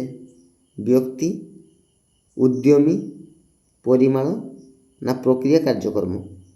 କ'ଣ ହେବ ରାଇଟ୍ ଆନ୍ସର୍? ଅପସନ୍ ଘ ପ୍ରକ୍ରିୟା କାର୍ଯ୍ୟକ୍ରମ ହେଲା। ପ୍ରକ୍ରିୟା ଅଥବା କାର୍ଯ୍ୟକ୍ରମ, ମନେ ରଖିବେ ପିଲେ। ନେକ୍ସଟ, କିଏ ନିମ୍ନଲିଖିତ ମଧ୍ୟରୁ କର୍ତ୍ତା? ନିମ୍ନଲିଖିତ ମଧ୍ୟରୁ କିଏ ହେଉଛନ୍ତି କର୍ତ୍ତା? ଉଦ୍ୟୋଗ, ଉଦ୍ୟୋଗିକୀ, ଉଦ୍ୟୋଗୀ ନା ଔଦ୍ୟୋଗୀକରଣ? କ'ଣ ହେବ ରାଇଟ୍ ଆନ୍ସର୍? ଅପସନ୍ ଗ ଉଦ୍ୟୋଗୀ ହେଲା। ଅପସନ୍ ଗ ହେଇଯିବ ରାଇଟ୍ ଆନ୍ସର୍। ନେକ୍ସଟ, ନିମ୍ନଲିଖିତ ମଧ୍ୟରୁ କେଉଁଟି ଔଦ୍ୟୋଗିକୀ ଶବ୍ଦକୁ ବୁଝାଉଛି? ନିମ୍ନଲିଖିତ ମଧ୍ୟରୁ କେଉଁଟି ଔଦ୍ୟୋଗିକୀ ଶବ୍ଦକୁ ବୁଝାଉଛି? ଲାଟିନ୍, ଫରାସୀ, ଇଂରାଜୀ ନା ଗ୍ରୀକ୍? କ'ଣ ହେବ ରାଇଟ୍ ଆନ୍ସର୍? ଅପସନ୍ ଖ ଫରାସୀ ହେଲା। ଅପସନ୍ ଖ ହେଇଯିବ ରାଇଟ୍ ଆନ୍ସର୍। ନେକ୍ସଟ, ନିମ୍ନୋକ୍ତ କେଉଁ ଶବ୍ଦର ଅର୍ଥ ହେଉଛି ସୈନ୍ୟ ଅଭିଯାନ ଉପକ୍ରମ? ନିମ୍ନୋକ୍ତ କେଉଁ ଶବ୍ଦର ଅର୍ଥ ହେଉଛି ସୈନ୍ୟ ଅଭିଯାନ ଉପକ୍ରମ? ଉଦ୍ୟୋଗ, ଉଦ୍ୟୋଗୀ ନା ଔଦ୍ୟୋଗୀକରଣ ନା ଔଦ୍ୟୋଗିକୀ? କ'ଣ ହେବ ରାଇଟ୍ ଆନ୍ସର୍? ଅପସନ୍ ଘ ଔଦ୍ୟୋଗିକୀ ହେଲା। ଅପସନ୍ ଘ ହେଇଯିବ ରାଇଟ୍ ଆନ୍ସର୍, ଔଦ୍ୟୋଗିକୀ। ନେକ୍ସଟ, ନିମ୍ନଲିଖିତ ମଧ୍ୟରୁ କେଉଁଟି ଔଦ୍ୟୋଗିକୀର ଏକ ବୈଶିଷ୍ଟ୍ୟ ନୁହେଁ? ନିମ୍ନଲିଖିତ ମଧ୍ୟରୁ କେଉଁଟି ଔଦ୍ୟୋଗିକୀର ଏକ ବୈଶିଷ୍ଟ୍ୟ ନୁହେଁ? ସୃଜନଶୀଳତା, ଉତ୍ପାଦନ ବ୍ୟବସ୍ଥାପନ, ପୁଞ୍ଜିର ଅନାବଶ୍ୟକତା ନା ଆଶଙ୍କା ମୁକାବିଲା? କ'ଣ ହେବ ରାଇଟ୍ ଆନ୍ସର୍? ଅପସନ୍ ଗ ପୁଞ୍ଜିର ଅନାବଶ୍ୟକତା ହେଲା। ଅପସନ୍ ଗ ହେଇଯିବ ରାଇଟ୍ ଆନ୍ସର୍, ପୁଞ୍ଜିର ଅନାବଶ୍ୟକତା। ନେକ୍ସଟ, ନିମ୍ନୋକ୍ତ କାହା ବିନା ଜଡ଼ ପଦାର୍ଥ ସମ୍ବଳ ପଦବାଚ୍ୟ ହୁଏ ନାହିଁ? ନିମ୍ନୋକ୍ତ କାହା ବିନା ଜଡ଼ ପଦାର୍ଥ ସମ୍ବଳ ପଦବାଚ୍ୟ ହୁଏ ନାହିଁ? ଶିକ୍ଷା, ପ୍ରକଳ୍ପ, ଔଦ୍ୟୋଗିକୀ, ବିପ୍ଳବ? କ'ଣ ହେବ ରାଇଟ୍ ଆନ୍ସର୍? ଅପସନ୍ ନମ୍ବର ଗ ହେଲା। ଅପସନ୍ ନମ୍ବର ଗ ହେଇଯିବ ରାଇଟ୍ ଆନ୍ସର୍, ଔଦ୍ୟୋଗିକୀ, ମନେ ରଖିବ। ନେକ୍ସଟ, ପ୍ରକୃତ ପକ୍ଷେ କେଉଁ ଶବ୍ଦଟି ବ୍ୟବହାରଗତ ପ୍ରକୃତି ଗୁଡ଼ିକର ସୂଚନା ଦେଉଛି? ପ୍ରକୃତ ପକ୍ଷେ କେଉଁ ଶବ୍ଦଟି ବ୍ୟବହାରଗତ ପ୍ରକୃତି ଗୁଡ଼ିକର ସୂଚନା ଦେଉଛି? ପ୍ରଯୁକ୍ତି ବିଦ୍ୟା, ସମ୍ବଳ, ଔଦ୍ୟୋଗିକୀ ନା ପ୍ରକଳ୍ପ? କ'ଣ ହେବ ରାଇଟ୍ ଆନ୍ସର୍? ଅପସନ୍ ଗ ଔଦ୍ୟୋଗିକୀ ହେଲା। ଅପସନ୍ ଗ ହେଇଯିବ ରାଇଟ୍ ଆନ୍ସର୍, ଔଦ୍ୟୋଗିକୀ। ନେକ୍ସଟ, ଔଦ୍ୟୋଗିକୀର କେଉଁ ବୈଶିଷ୍ଟ୍ୟ ଯୋଗୁଁ 50% ସମ୍ଭାବନା ଥିବା ପ୍ରକଳ୍ପକୁ 100%ରେ ପରିଣତ କରିଥାନ୍ତି? ଅପସନ୍ ଆଶଙ୍କା ମୁକାବିଲା, ସୁବ୍ୟବସ୍ଥିତ କାର୍ଯ୍ୟକ୍ରମ, ସୃଜନଶୀଳତା ନା ଉତ୍ପାଦନ ବ୍ୟବସ୍ଥାପକ? କ'ଣ ହେବ ରାଇଟ୍ ଆନ୍ସର୍? ଅପସନ୍ କ ଆଶଙ୍କା ମୁକାବିଲା। ଅପସନ୍ କ ହେଇଯିବ ରାଇଟ୍ ଆନ୍ସର୍, ଆଶଙ୍କା ମୁକାବିଲା। ନେକ୍ସଟ, ନିମ୍ନୋକ୍ତ କେଉଁଟିକୁ ସୁବ୍ୟବସ୍ଥିତ ଭାବେ ନିୟୋଜିତ କରି ବାଣିଜ୍ୟିକ ଭିତ୍ତିରେ ବିଭିନ୍ନ ଦ୍ରବ୍ୟ ଉତ୍ପାଦନ କରାଯାଏ? ନିମ୍ନଲିଖିତ କେଉଁଟିକୁ ସୁବ୍ୟବସ୍ଥିତ ଭାବେ ନିୟୋଜିତ କରି ବାଣିଜ୍ୟିକ ଭିତ୍ତିରେ ବିଭିନ୍ନ ଦ୍ରବ୍ୟ ଉତ୍ପାଦନ କରାଯାଏ? ଭୂମି, ଶ୍ରମ, ପୁଞ୍ଜି ନା ବିଜ୍ଞାନ ଓ ପ୍ରଯୁକ୍ତି ବିଦ୍ୟା? କ'ଣ ହେବ ରାଇଟ୍ ଆନ୍ସର୍? ଅପସନ୍ ଘ ବିଜ୍ଞାନ ଓ ପ୍ରଯୁକ୍ତି ବିଦ୍ୟା। ଠିକ୍ ଅଛି, ଅପସନ୍ ଘ ହେଇଯିବ ରାଇଟ୍ ଆନ୍ସର୍। ନେକ୍ସଟ, କେଉଁଟିର ବୃଦ୍ଧି ଘଟିଲେ ଆର୍ଥିକ ଅଭିବୃଦ୍ଧି ଘଟିଥାଏ? କେଉଁଟିର ବୃଦ୍ଧି ଘଟିଲେ ଆର୍ଥିକ ଅଭିବୃଦ୍ଧି ଘଟିଥାଏ? ଅପସନ୍ କ ମୋଟ ଘରୋଇ ଉତ୍ପାଦନ, ଅପସନ୍ ଖ ପୁଞ୍ଜି ନିର୍ମାଣ, ଅପସନ୍ ଗ ଉଦ୍ୟୋଗ, ଅପସନ୍ ଘ ଆର୍ଥିକ ଦକ୍ଷତା। କ'ଣ ହେବ ରାଇଟ୍ ଆନ୍ସର୍? ଅପସନ୍ କ ମୋଟ ଘରୋଇ ଉତ୍ପାଦନ। ଠିକ୍ ଅଛି, ଅପସନ୍ ଗ ହେଇଯିବ ରାଇଟ୍ ଆନ୍ସର୍। ନେକ୍ସଟ, ଉଦ୍ୟୋଗୀମାନେ କାହା ମାଧ୍ୟମରେ ଆର୍ଥିକ ବିକାଶ ପ୍ରକ୍ରିୟାକୁ ପରିଚାଳିତ କରିଥାନ୍ତି? ଅପସନ୍ କମ୍ପାନୀ, ଭୂମି, ଚାହିଦା, କ୍ଷେତ୍ରୀୟ ପରିବର୍ତ୍ତନ। କ'ଣ ହେବ ରାଇଟ୍ ଆନ୍ସର୍? ଅପସନ୍ ଘ କ୍ଷେତ୍ରୀୟ ପରିବର୍ତ୍ତନ ହେଲା, ଅପସନ୍ ଘ ହେଇଯିବ ରାଇଟ୍ ଆନ୍ସର୍, କ୍ଷେତ୍ରୀୟ ପରିବର୍ତ୍ତନ। ନେକ୍ସଟ, ଉତ୍ପାଦନର କେତେଗୋଟି ପ୍ରମୁଖ ନିୟାମକ ରହିଛି? ଉତ୍ପାଦନର କେତେଗୋଟି ପ୍ରମୁଖ ନିୟାମକ ରହିଛି? କ'ଣ ହେବ ରାଇଟ୍ ଆନ୍ସର୍? ଅପସନ୍ ଖ 5 ଗୋଟି। ଠିକ୍ ଅଛି, ଅପସନ୍ ଖ ହେଇଯିବ ରାଇଟ୍ ଆନ୍ସର୍, 5 ଗୋଟି ନିୟାମକ ରହିଛି। ନେକ୍ସଟ, ବ୍ୟବସାୟୀ ବା ଔଦ୍ୟୋଗିକରଣ ପ୍ରକ୍ରିୟାର ପରିମାଣାତ୍ମକ ଏକକକୁ କ'ଣ କୁହାଯାଏ? ବ୍ୟବସାୟୀ ବା ଔଦ୍ୟୋଗିକରଣ ପ୍ରକ୍ରିୟାର ପରିମାଣାତ୍ମକ ଏକକକୁ କ'ଣ କୁହାଯାଏ? ଅପସନ୍ ନମ୍ବର ଘ ହେଲା, ଉଦ୍ୟୋଗ, ଉଦ୍ୟୋଗ ବୋଲି କୁହାଯାଏ। ଅପସନ୍ ଘ ହେଇଯିବ ରାଇଟ୍ ଆନ୍ସର୍, ମନେ ରଖିବ। ନେକ୍ସଟ, କୌଣସି ଉତ୍ପାଦ ସୃଷ୍ଟିରେ ଆବଶ୍ୟକ ନକ୍ସା ଓ ସ୍ଥାନ, ସମୟ ଓ ବ୍ୟକ୍ତିଗତ ଉପଯୋଗିତା ଆଦି ପାଇଁ କେଉଁ ସାଧନର ମିଶ୍ରିତ ପ୍ରୟୋଗ ଆବଶ୍ୟକ ପଡ଼ିଥାଏ?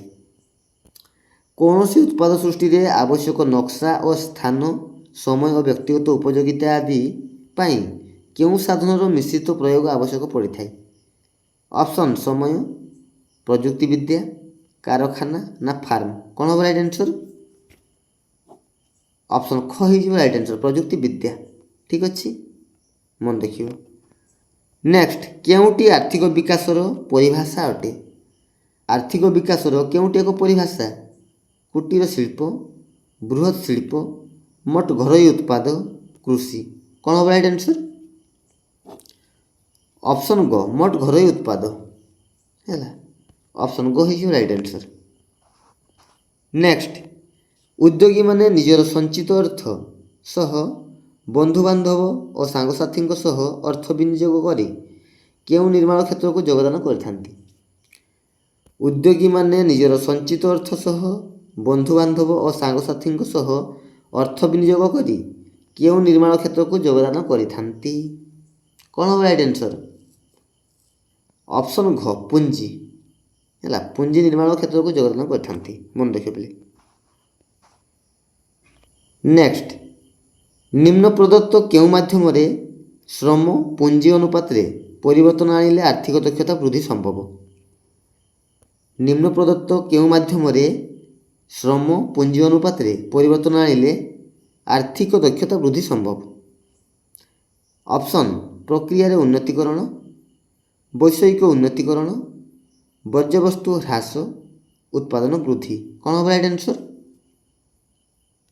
ଅପସନ୍ ଖ ବୈଷୟିକ ଉନ୍ନତିକରଣ ହେଲା, ଅପସନ୍ ଖ ହେଇଯିବ ରାଇଟ୍ ଆନ୍ସର୍, ବୈଷୟିକ ଉନ୍ନତିକରଣ। ନେକ୍ସଟ, କେଉଁ ଦେଶ ବର୍ତ୍ତମାନ ପରିପ୍ରେକ୍ଷୀରେ ବିଭିନ୍ନ ଉତ୍ପାଦନର ଏକ ଆନ୍ତର୍ଜାତୀୟ ବିନିର୍ମାଣ କେନ୍ଦ୍ର ଭାବେ ଉଭା ହେବାକୁ ଯାଉଛି?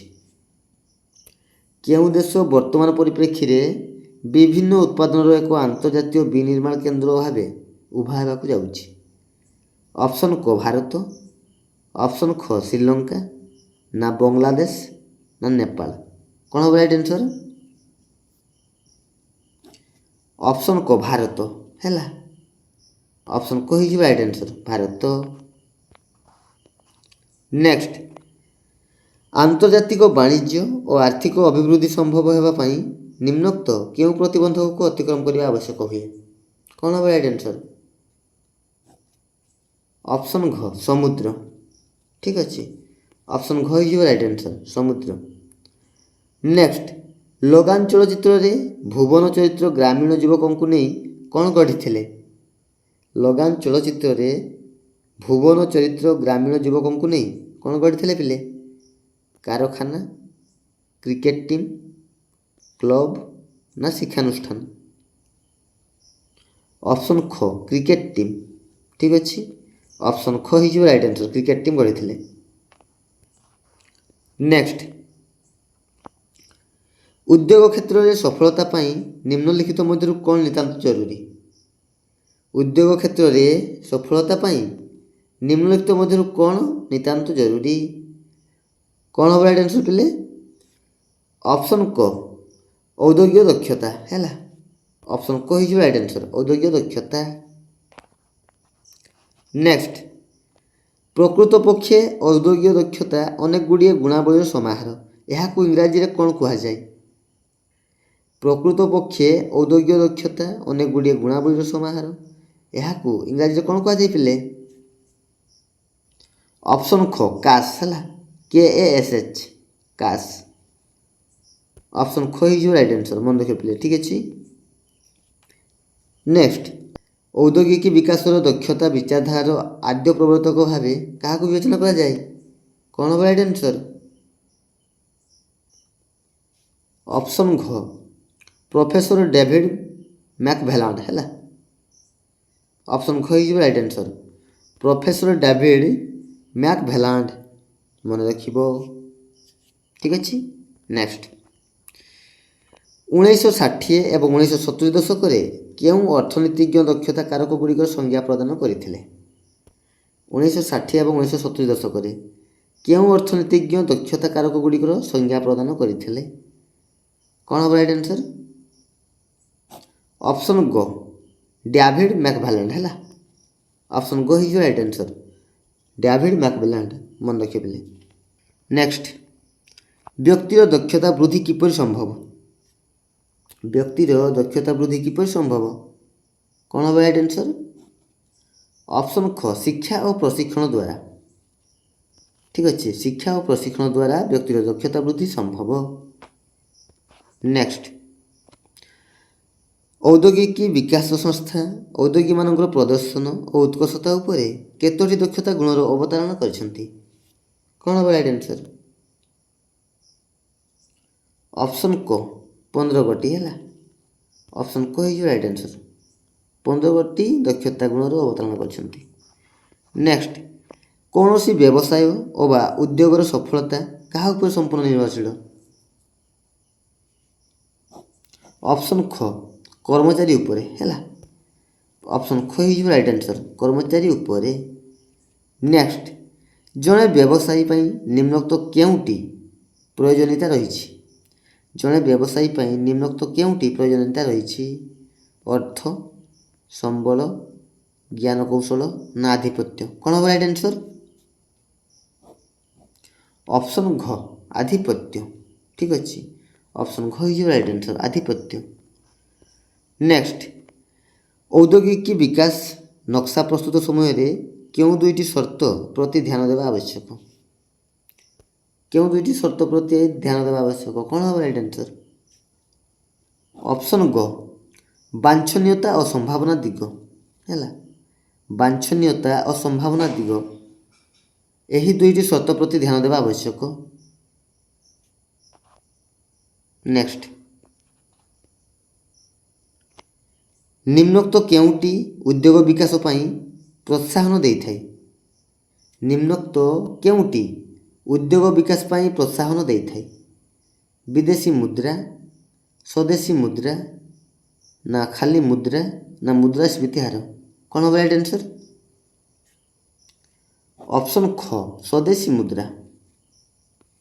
ଅପସନ୍ ଖ ହେଇଯିବ ରାଇଟ୍ ଆନ୍ସର୍, ସ୍ୱଦେଶୀ ମୁଦ୍ରା। ଠିକ୍ ଅଛି। ନେକ୍ସଟ, ଶ୍ରୀ ନାରାୟଣ ରେଡ୍ଡି ତାଙ୍କର ଅଣୁ ଆବିଷ୍କାରକୁ ବ୍ୟବସାୟ ସୁଯୋଗରେ ରୂପାନ୍ତର କରିବା କିପରି ସମ୍ଭବ ହୋଇଥିଲା?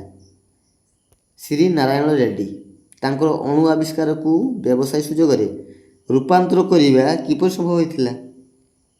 ଅର୍ଥବଳ ଯୋଗୁଁ, ନା ସରକାରୀ ସାହାଯ୍ୟ ଯୋଗୁଁ, ନା ଶିକ୍ଷା ସଂସ୍ଥା ଯୋଗୁଁ, ନା ପ୍ରବଳ ଇଚ୍ଛା ଶକ୍ତି ଯୋଗୁଁ? କ'ଣ ହେବ ରାଇଟ୍ ଆନ୍ସର୍? ଅପସନ୍ ଘ ପ୍ରବଳ ଇଚ୍ଛା ଶକ୍ତି ଯୋଗୁଁ। ହେଲା, ଅପସନ୍ ଘ ହେଇଯିବ ରାଇଟ୍ ଆନ୍ସର୍, ପ୍ରବଳ ଇଚ୍ଛା ଶକ୍ତି ଯୋଗୁଁ।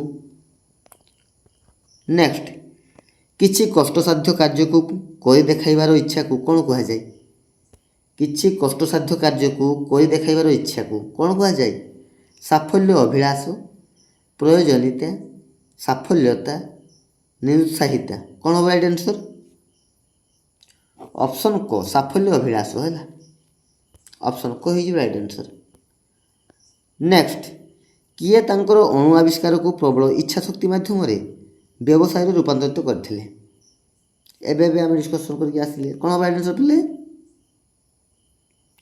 ଅପସନ୍ ଗ ନାରାୟଣ ରେଡ୍ଡି, ନୁହଁ କି? ନାରାୟଣ ରେଡ୍ଡି ତାଙ୍କର ଅଣୁ ଆବିଷ୍କାରକୁ ପ୍ରବଳ ଇଚ୍ଛା ଶକ୍ତି ମାଧ୍ୟମରେ ବ୍ୟବସାୟରେ ରୂପାନ୍ତରିତ କରିପାରିଥିଲେ। ଠିକ୍ ଅଛି। ନେକ୍ସଟ, ନିମ୍ନୋକ୍ତ କେଉଁଟି ଉଦ୍ୟୋଗ ବିକାଶର ସଫଳତା ଓ ବିଫଳତା ପାଇଁ ବେଶ୍ ଗୁରୁତ୍ୱପୂର୍ଣ୍ଣ? ନିମ୍ନୋକ୍ତ କେଉଁଟି ଉଦ୍ୟୋଗ ବିକାଶର ସଫଳତା ଓ ବିଫଳତା ପାଇଁ ବେଶ୍ ଗୁରୁତ୍ୱପୂର୍ଣ୍ଣ? ପୁରୁଷ ଓ ମହିଳାଙ୍କ ଦକ୍ଷତା, ସାମାଜିକ ସାଂସ୍କୃତିକ ପରିବେଶ, ଆଧିପତ୍ୟ ପ୍ରୟୋଜନୀୟତା, ନା ଔଦ୍ୟୋଗିକ ପ୍ରେରଣା? କ'ଣ ହେବ ରାଇଟ୍ ଆନ୍ସର୍? ଅପସନ୍ ଖ ସାମାଜିକ ସାଂସ୍କୃତିକ ପରିବେଶ। ଅପସନ୍ ଖ ହେଇଯିବ ରାଇଟ୍ ଆନ୍ସର୍, ସାମାଜିକ ସାଂସ୍କୃତିକ ପରିବେଶ। ନେକ୍ସଟ, ଉଦ୍ୟୋଗପତିମାନଙ୍କୁ କିଭଳି ଆଧିପତ୍ୟର ଆବଶ୍ୟକ ଥାଏ? ଉଦ୍ୟୋଗପତିମାନଙ୍କୁ କିଭଳି ଆଧିପତ୍ୟର ଆବଶ୍ୟକ ଥାଏ? ସମାଜୀୟ ଅଭିମୁଖୀ, ସମ୍ବନ୍ଧୀକରଣ, ପ୍ରୟୋଜନ ଭିତ୍ତିକ, ନା ଆର୍ଥିକ? କ'ଣ ହେବ ରାଇଟ୍ ଆନ୍ସର୍? ଅପସନ୍ କ ସମାଜ ଅଭିମୁଖୀ। ହେଲା, ଅପସନ୍ କ ହେଇଯିବ ରାଇଟ୍ ଆନ୍ସର୍, ସମାଜ ଅଭିମୁଖୀ। ନେକ୍ସଟ, ଔଦ୍ୟୋଗିକ ବିକାଶର ଜନକ କିଏ ପିଲେ? ଔଦ୍ୟୋଗିକ ବିକାଶର ଜନକ କିଏ? ଅପସନ୍ ଗ ଡାଭିଡ୍ ମ୍ୟାକଭାଲାଣ୍ଡ। ହେଲା, ମନେ ରଖିବ ପିଲେ, ଔଦ୍ୟୋଗିକ ବିକାଶର ଜନକ ହେଉଛନ୍ତି ଡାଭିଡ୍ ମ୍ୟାକଭାଲାଣ୍ଡ। ଅପସନ୍ ଗ ହେଇଯିବ ରାଇଟ୍ ଆନ୍ସର୍। ନେକ୍ସଟ, ନିମ୍ନୋକ୍ତ ମଧ୍ୟରୁ କେଉଁଟି ସମାଜରେ ସଫଳ ବୃତ୍ତି ପାଇଁ ସୁଦୃଢ଼ ଭିତ୍ତିଭୂମି ଯୋଗାଇଥାଏ? ନିମ୍ନଲିଖିତ ମଧ୍ୟରୁ କେଉଁଟି ସମାଜରେ ସଫଳ ବୃତ୍ତି ପାଇଁ ସୁଦୃଢ଼ ଭିତ୍ତିଭୂମି ଯୋଗାଇଥାଏ? ଅପସନ୍ ଗ ପରିବାର। ଅପସନ୍ ଗ ହେଇଯିବ ରାଇଟ୍ ଆନ୍ସର୍, ପରିବାର। ନେକ୍ସଟ, ଡାଭିଡ୍ ମ୍ୟାକଭାଲାଣ୍ଡ କେତୋଟି ଦେଶର ଲୋକପ୍ରିୟ ଗଳ୍ପ, ଲୋକ ସାହିତ୍ୟ ତଥା ପ୍ରାଥମିକ ଶ୍ରେଣୀରେ ପଢ଼ାଯାଉଥିବା ବିଷୟବସ୍ତୁକୁ ଅନୁଧ୍ୟାନ କରିଥିଲେ? କ'ଣ ହେବ ରାଇଟ୍ ଆନ୍ସର୍ ପିଲେ? ଅପସନ୍ ଘ 39 ଗୋଟି। ହେଲା, ଅପସନ୍ ଘ ହେଇଯିବ ରାଇଟ୍ ଆନ୍ସର୍। ଠିକ୍ ଅଛି। ନେକ୍ସଟ, ନିମ୍ନୋକ୍ତ ମଧ୍ୟରୁ କେଉଁଟି ଔଦ୍ୟୋଗିକ ବିକାଶ କାର୍ଯ୍ୟକ୍ରମ? ନିମ୍ନଲିଖିତ ମଧ୍ୟରୁ କେଉଁଟି ଔଦ୍ୟୋଗିକ ବିକାଶ କାର୍ଯ୍ୟକ୍ରମ? ଅପସନ୍ କ ଇଡିପି। ହେଲା, ଅପସନ୍ କ ହେଇଯିବ ରାଇଟ୍ ଆନ୍ସର୍, ଏହା ଏକ ଔଦ୍ୟୋଗିକ ବିକାଶ କାର୍ଯ୍ୟକ୍ରମ। ନେକ୍ସଟ, ଅନ୍ୟ କାହା ପାଇଁ କାମ ନ କରି ନିଜ ଦାୟିତ୍ୱ ନିଜେ ନେବା ସହ ନିଜକୁ ଉତ୍ତରଦାୟୀ କରାଇବା ଏବଂ ସ୍ୱାଧୀନ ଭାବେ କାର୍ଯ୍ୟନିର୍ବାହ କରିବାର ଇଚ୍ଛାକୁ କ'ଣ କହନ୍ତି? ଅନ୍ୟ କାହା ପାଇଁ କାମ ନ କରି ନିଜ ଦାୟିତ୍ୱ ନିଜେ ନେବା ସହ ନିଜକୁ ଉତ୍ତରଦାୟୀ କରାଇବା ଏବଂ ସ୍ୱାଧୀନ ଭାବେ କାର୍ଯ୍ୟନିର୍ବାହ କରିବାର ଇଚ୍ଛାକୁ କ'ଣ କହନ୍ତି ପିଲେ? ଅପସନ୍ ଖ ସ୍ୱାୟତ୍ତ ପ୍ରୟୋଜନୀୟତା। ହେଲା, ଅପସନ୍ ଖ ହେଇଯିବ ରାଇଟ୍ ଆନ୍ସର୍, ମନେ ରଖିବ। ନେକ୍ସଟ, ନିମ୍ନୋକ୍ତ କେଉଁଟିର ବିଶ୍ଳେଷଣରେ ମୂଲ୍ୟବୋଧ ଓ ଦୃଷ୍ଟିଭଙ୍ଗୀ ଶବ୍ଦର ବହୁଳ ବ୍ୟବହାର ଶୁଣିବାକୁ ମିଳିଥାଏ? କେଉଁଟି? ଅପସନ୍ କ ମାନବ ଚରିତ୍ର। ଅପସନ୍ କ ହେଇଯିବ ରାଇଟ୍ ଆନ୍ସର୍। ନେକ୍ସଟ, HRMର ଅର୍ଥ କ'ଣ ପିଲେ? HRMର ଅର୍ଥ ହେଉଛି ବ୍ୟବହାରିକ ବିକଳ୍ପ, ନା ମାନବ ସମ୍ବଳ ପରିଚାଳନା, ନା ଅଭିବୃଦ୍ଧି ପରିଚାଳନା, ନା ବଜାର ପରିଚାଳନା? କ'ଣ ହେବ ରାଇଟ୍ ଆନ୍ସର୍? HRMର ଅର୍ଥ ହେଉଛି ଅପସନ୍ ନମ୍ବର ଖ ମାନବ ସମ୍ବଳ ପରିଚାଳନା। ଠିକ୍ ଅଛି, ଅପସନ୍ ଖ ହେଇଯିବ ରାଇଟ୍ ଆନ୍ସର୍, ମାନବ ସମ୍ବଳ ପରିଚାଳନା। ନେକ୍ସଟ, ଉତ୍ପାଦନରେ ନିରନ୍ତର ନୂତନତ୍ୱ ଓ ସୁଧାର ଆଣିବା ଯୋଜନାକୁ କ'ଣ କହନ୍ତି? ଉତ୍ପାଦରେ ନିରନ୍ତର ନୂତନତ୍ୱ ଓ ସୁଧାର ଆଣିବା ଯୋଜନାକୁ କ'ଣ କହନ୍ତି ପିଲେ? ଅପସନ୍ ଘ ବଜାର ପରିଚାଳନା ହେଲା। ଅପସନ୍ ଘ ହେଇଯିବ ରାଇଟ୍ ଆନ୍ସର୍, ବଜାର ପରିଚାଳନା। ନେକ୍ସଟ, ଏକ ଦୀର୍ଘକାଳୀନ ଯୋଜନା ପ୍ରସ୍ତୁତ କରିବାକୁ କ'ଣ କହନ୍ତି? ଏକ ଦୀର୍ଘକାଳୀନ ଯୋଜନା ପ୍ରସ୍ତୁତ କରିବାକୁ କ'ଣ କହନ୍ତି? ଅପସନ୍ ଘ ସମୟସୀମା ନିର୍ଦ୍ଧାରଣ। ଠିକ୍ ଅଛି, ଅପସନ୍ ଘ ହେଇଯିବ ରାଇଟ୍ ଆନ୍ସର୍, ସମୟସୀମା ନିର୍ଦ୍ଧାରଣ। ନେକ୍ସଟ, ଯେଉଁ ସବୁ ପ୍ରକ୍ରିୟା ଦେଇ ଶିଳ୍ପାନୁଷ୍ଠାନ ଗଢ଼ି ଉଠେ ତାକୁ କ'ଣ କୁହାଯାଏ? ଯେଉଁ ସବୁ ପ୍ରକ୍ରିୟା ଦେଇ ଶିଳ୍ପାନୁଷ୍ଠାନ ଗଢ଼ି ଉଠେ ତାକୁ କ'ଣ କୁହାଯାଇ ପିଲେ? ଅପସନ୍ ଖ ଉଦ୍ୟୋଗୀକରଣ ହେଲା। ଅପସନ୍ ଖ ହେଇଯିବ ରାଇଟ୍ ଆନ୍ସର୍, ଉଦ୍ୟୋଗୀକରଣ। ନେକ୍ସଟ, କେଉଁଭଳି ଦେଶମାନଙ୍କରେ ଉଦ୍ୟୋଗୀକୁ ଦୈନନ୍ଦିନ ବ୍ୟବସାୟ ଅଥବା ଶିଳ୍ପ ପରିଚାଳନାର ଦାୟିତ୍ୱ ନିର୍ବାହ କରିବାକୁ ପଡ଼ିଥାଏ? କେଉଁଭଳି ଦେଶମାନଙ୍କରେ କ'ଣ ହେବ ରାଇଟ୍ ଆନ୍ସର୍? ଅପସନ୍ ଘ ବିକାଶଶୀଳ ଦେଶମାନଙ୍କରେ ହେଲା। ଅପସନ୍ ଘ ହେଇଯିବ ରାଇଟ୍ ଆନ୍ସର୍, ବିକାଶଶୀଳ ଦେଶମାନଙ୍କରେ ଉଦ୍ୟୋଗୀକୁ ଦୈନନ୍ଦିନ ବ୍ୟବସାୟ ଶିଳ୍ପ ପରିଚାଳନାର ଦାୟିତ୍ୱ ନିର୍ବାହ କରିବାକୁ ପଡ଼ିଥାଏ। ନେକ୍ସଟ, ଦେଖ ପିଲେ ଶେଷ ପ୍ରଶ୍ନ, ବ୍ୟବସାୟ ବା ଉଦ୍ୟୋଗ ପ୍ରତିଷ୍ଠାକୁ କ'ଣ କୁହାଯାଏ? ବ୍ୟବସାୟ ବା ଉଦ୍ୟୋଗ ପ୍ରତିଷ୍ଠାକୁ କ'ଣ କୁହାଯାଏ? ଅପସନ୍ କ ଉଦ୍ୟୋଗୀ ହେଲା। ଅପସନ୍ କ ହେଇଯିବ ରାଇଟ୍ ଆନ୍ସର୍, ଉଦ୍ୟୋଗୀ। ତ ପିଲେ ଏଇ ଥିଲା ସୋସିଆଲ ଷ୍ଟଡିଜ୍ ମହାମାରାଥନ କ୍ଲାସ୍ 2ରେ କିଛି ଭେରି ଇମ୍ପୋର୍ଟାଣ୍ଟ ପ୍ରଶ୍ନ ସବୁ।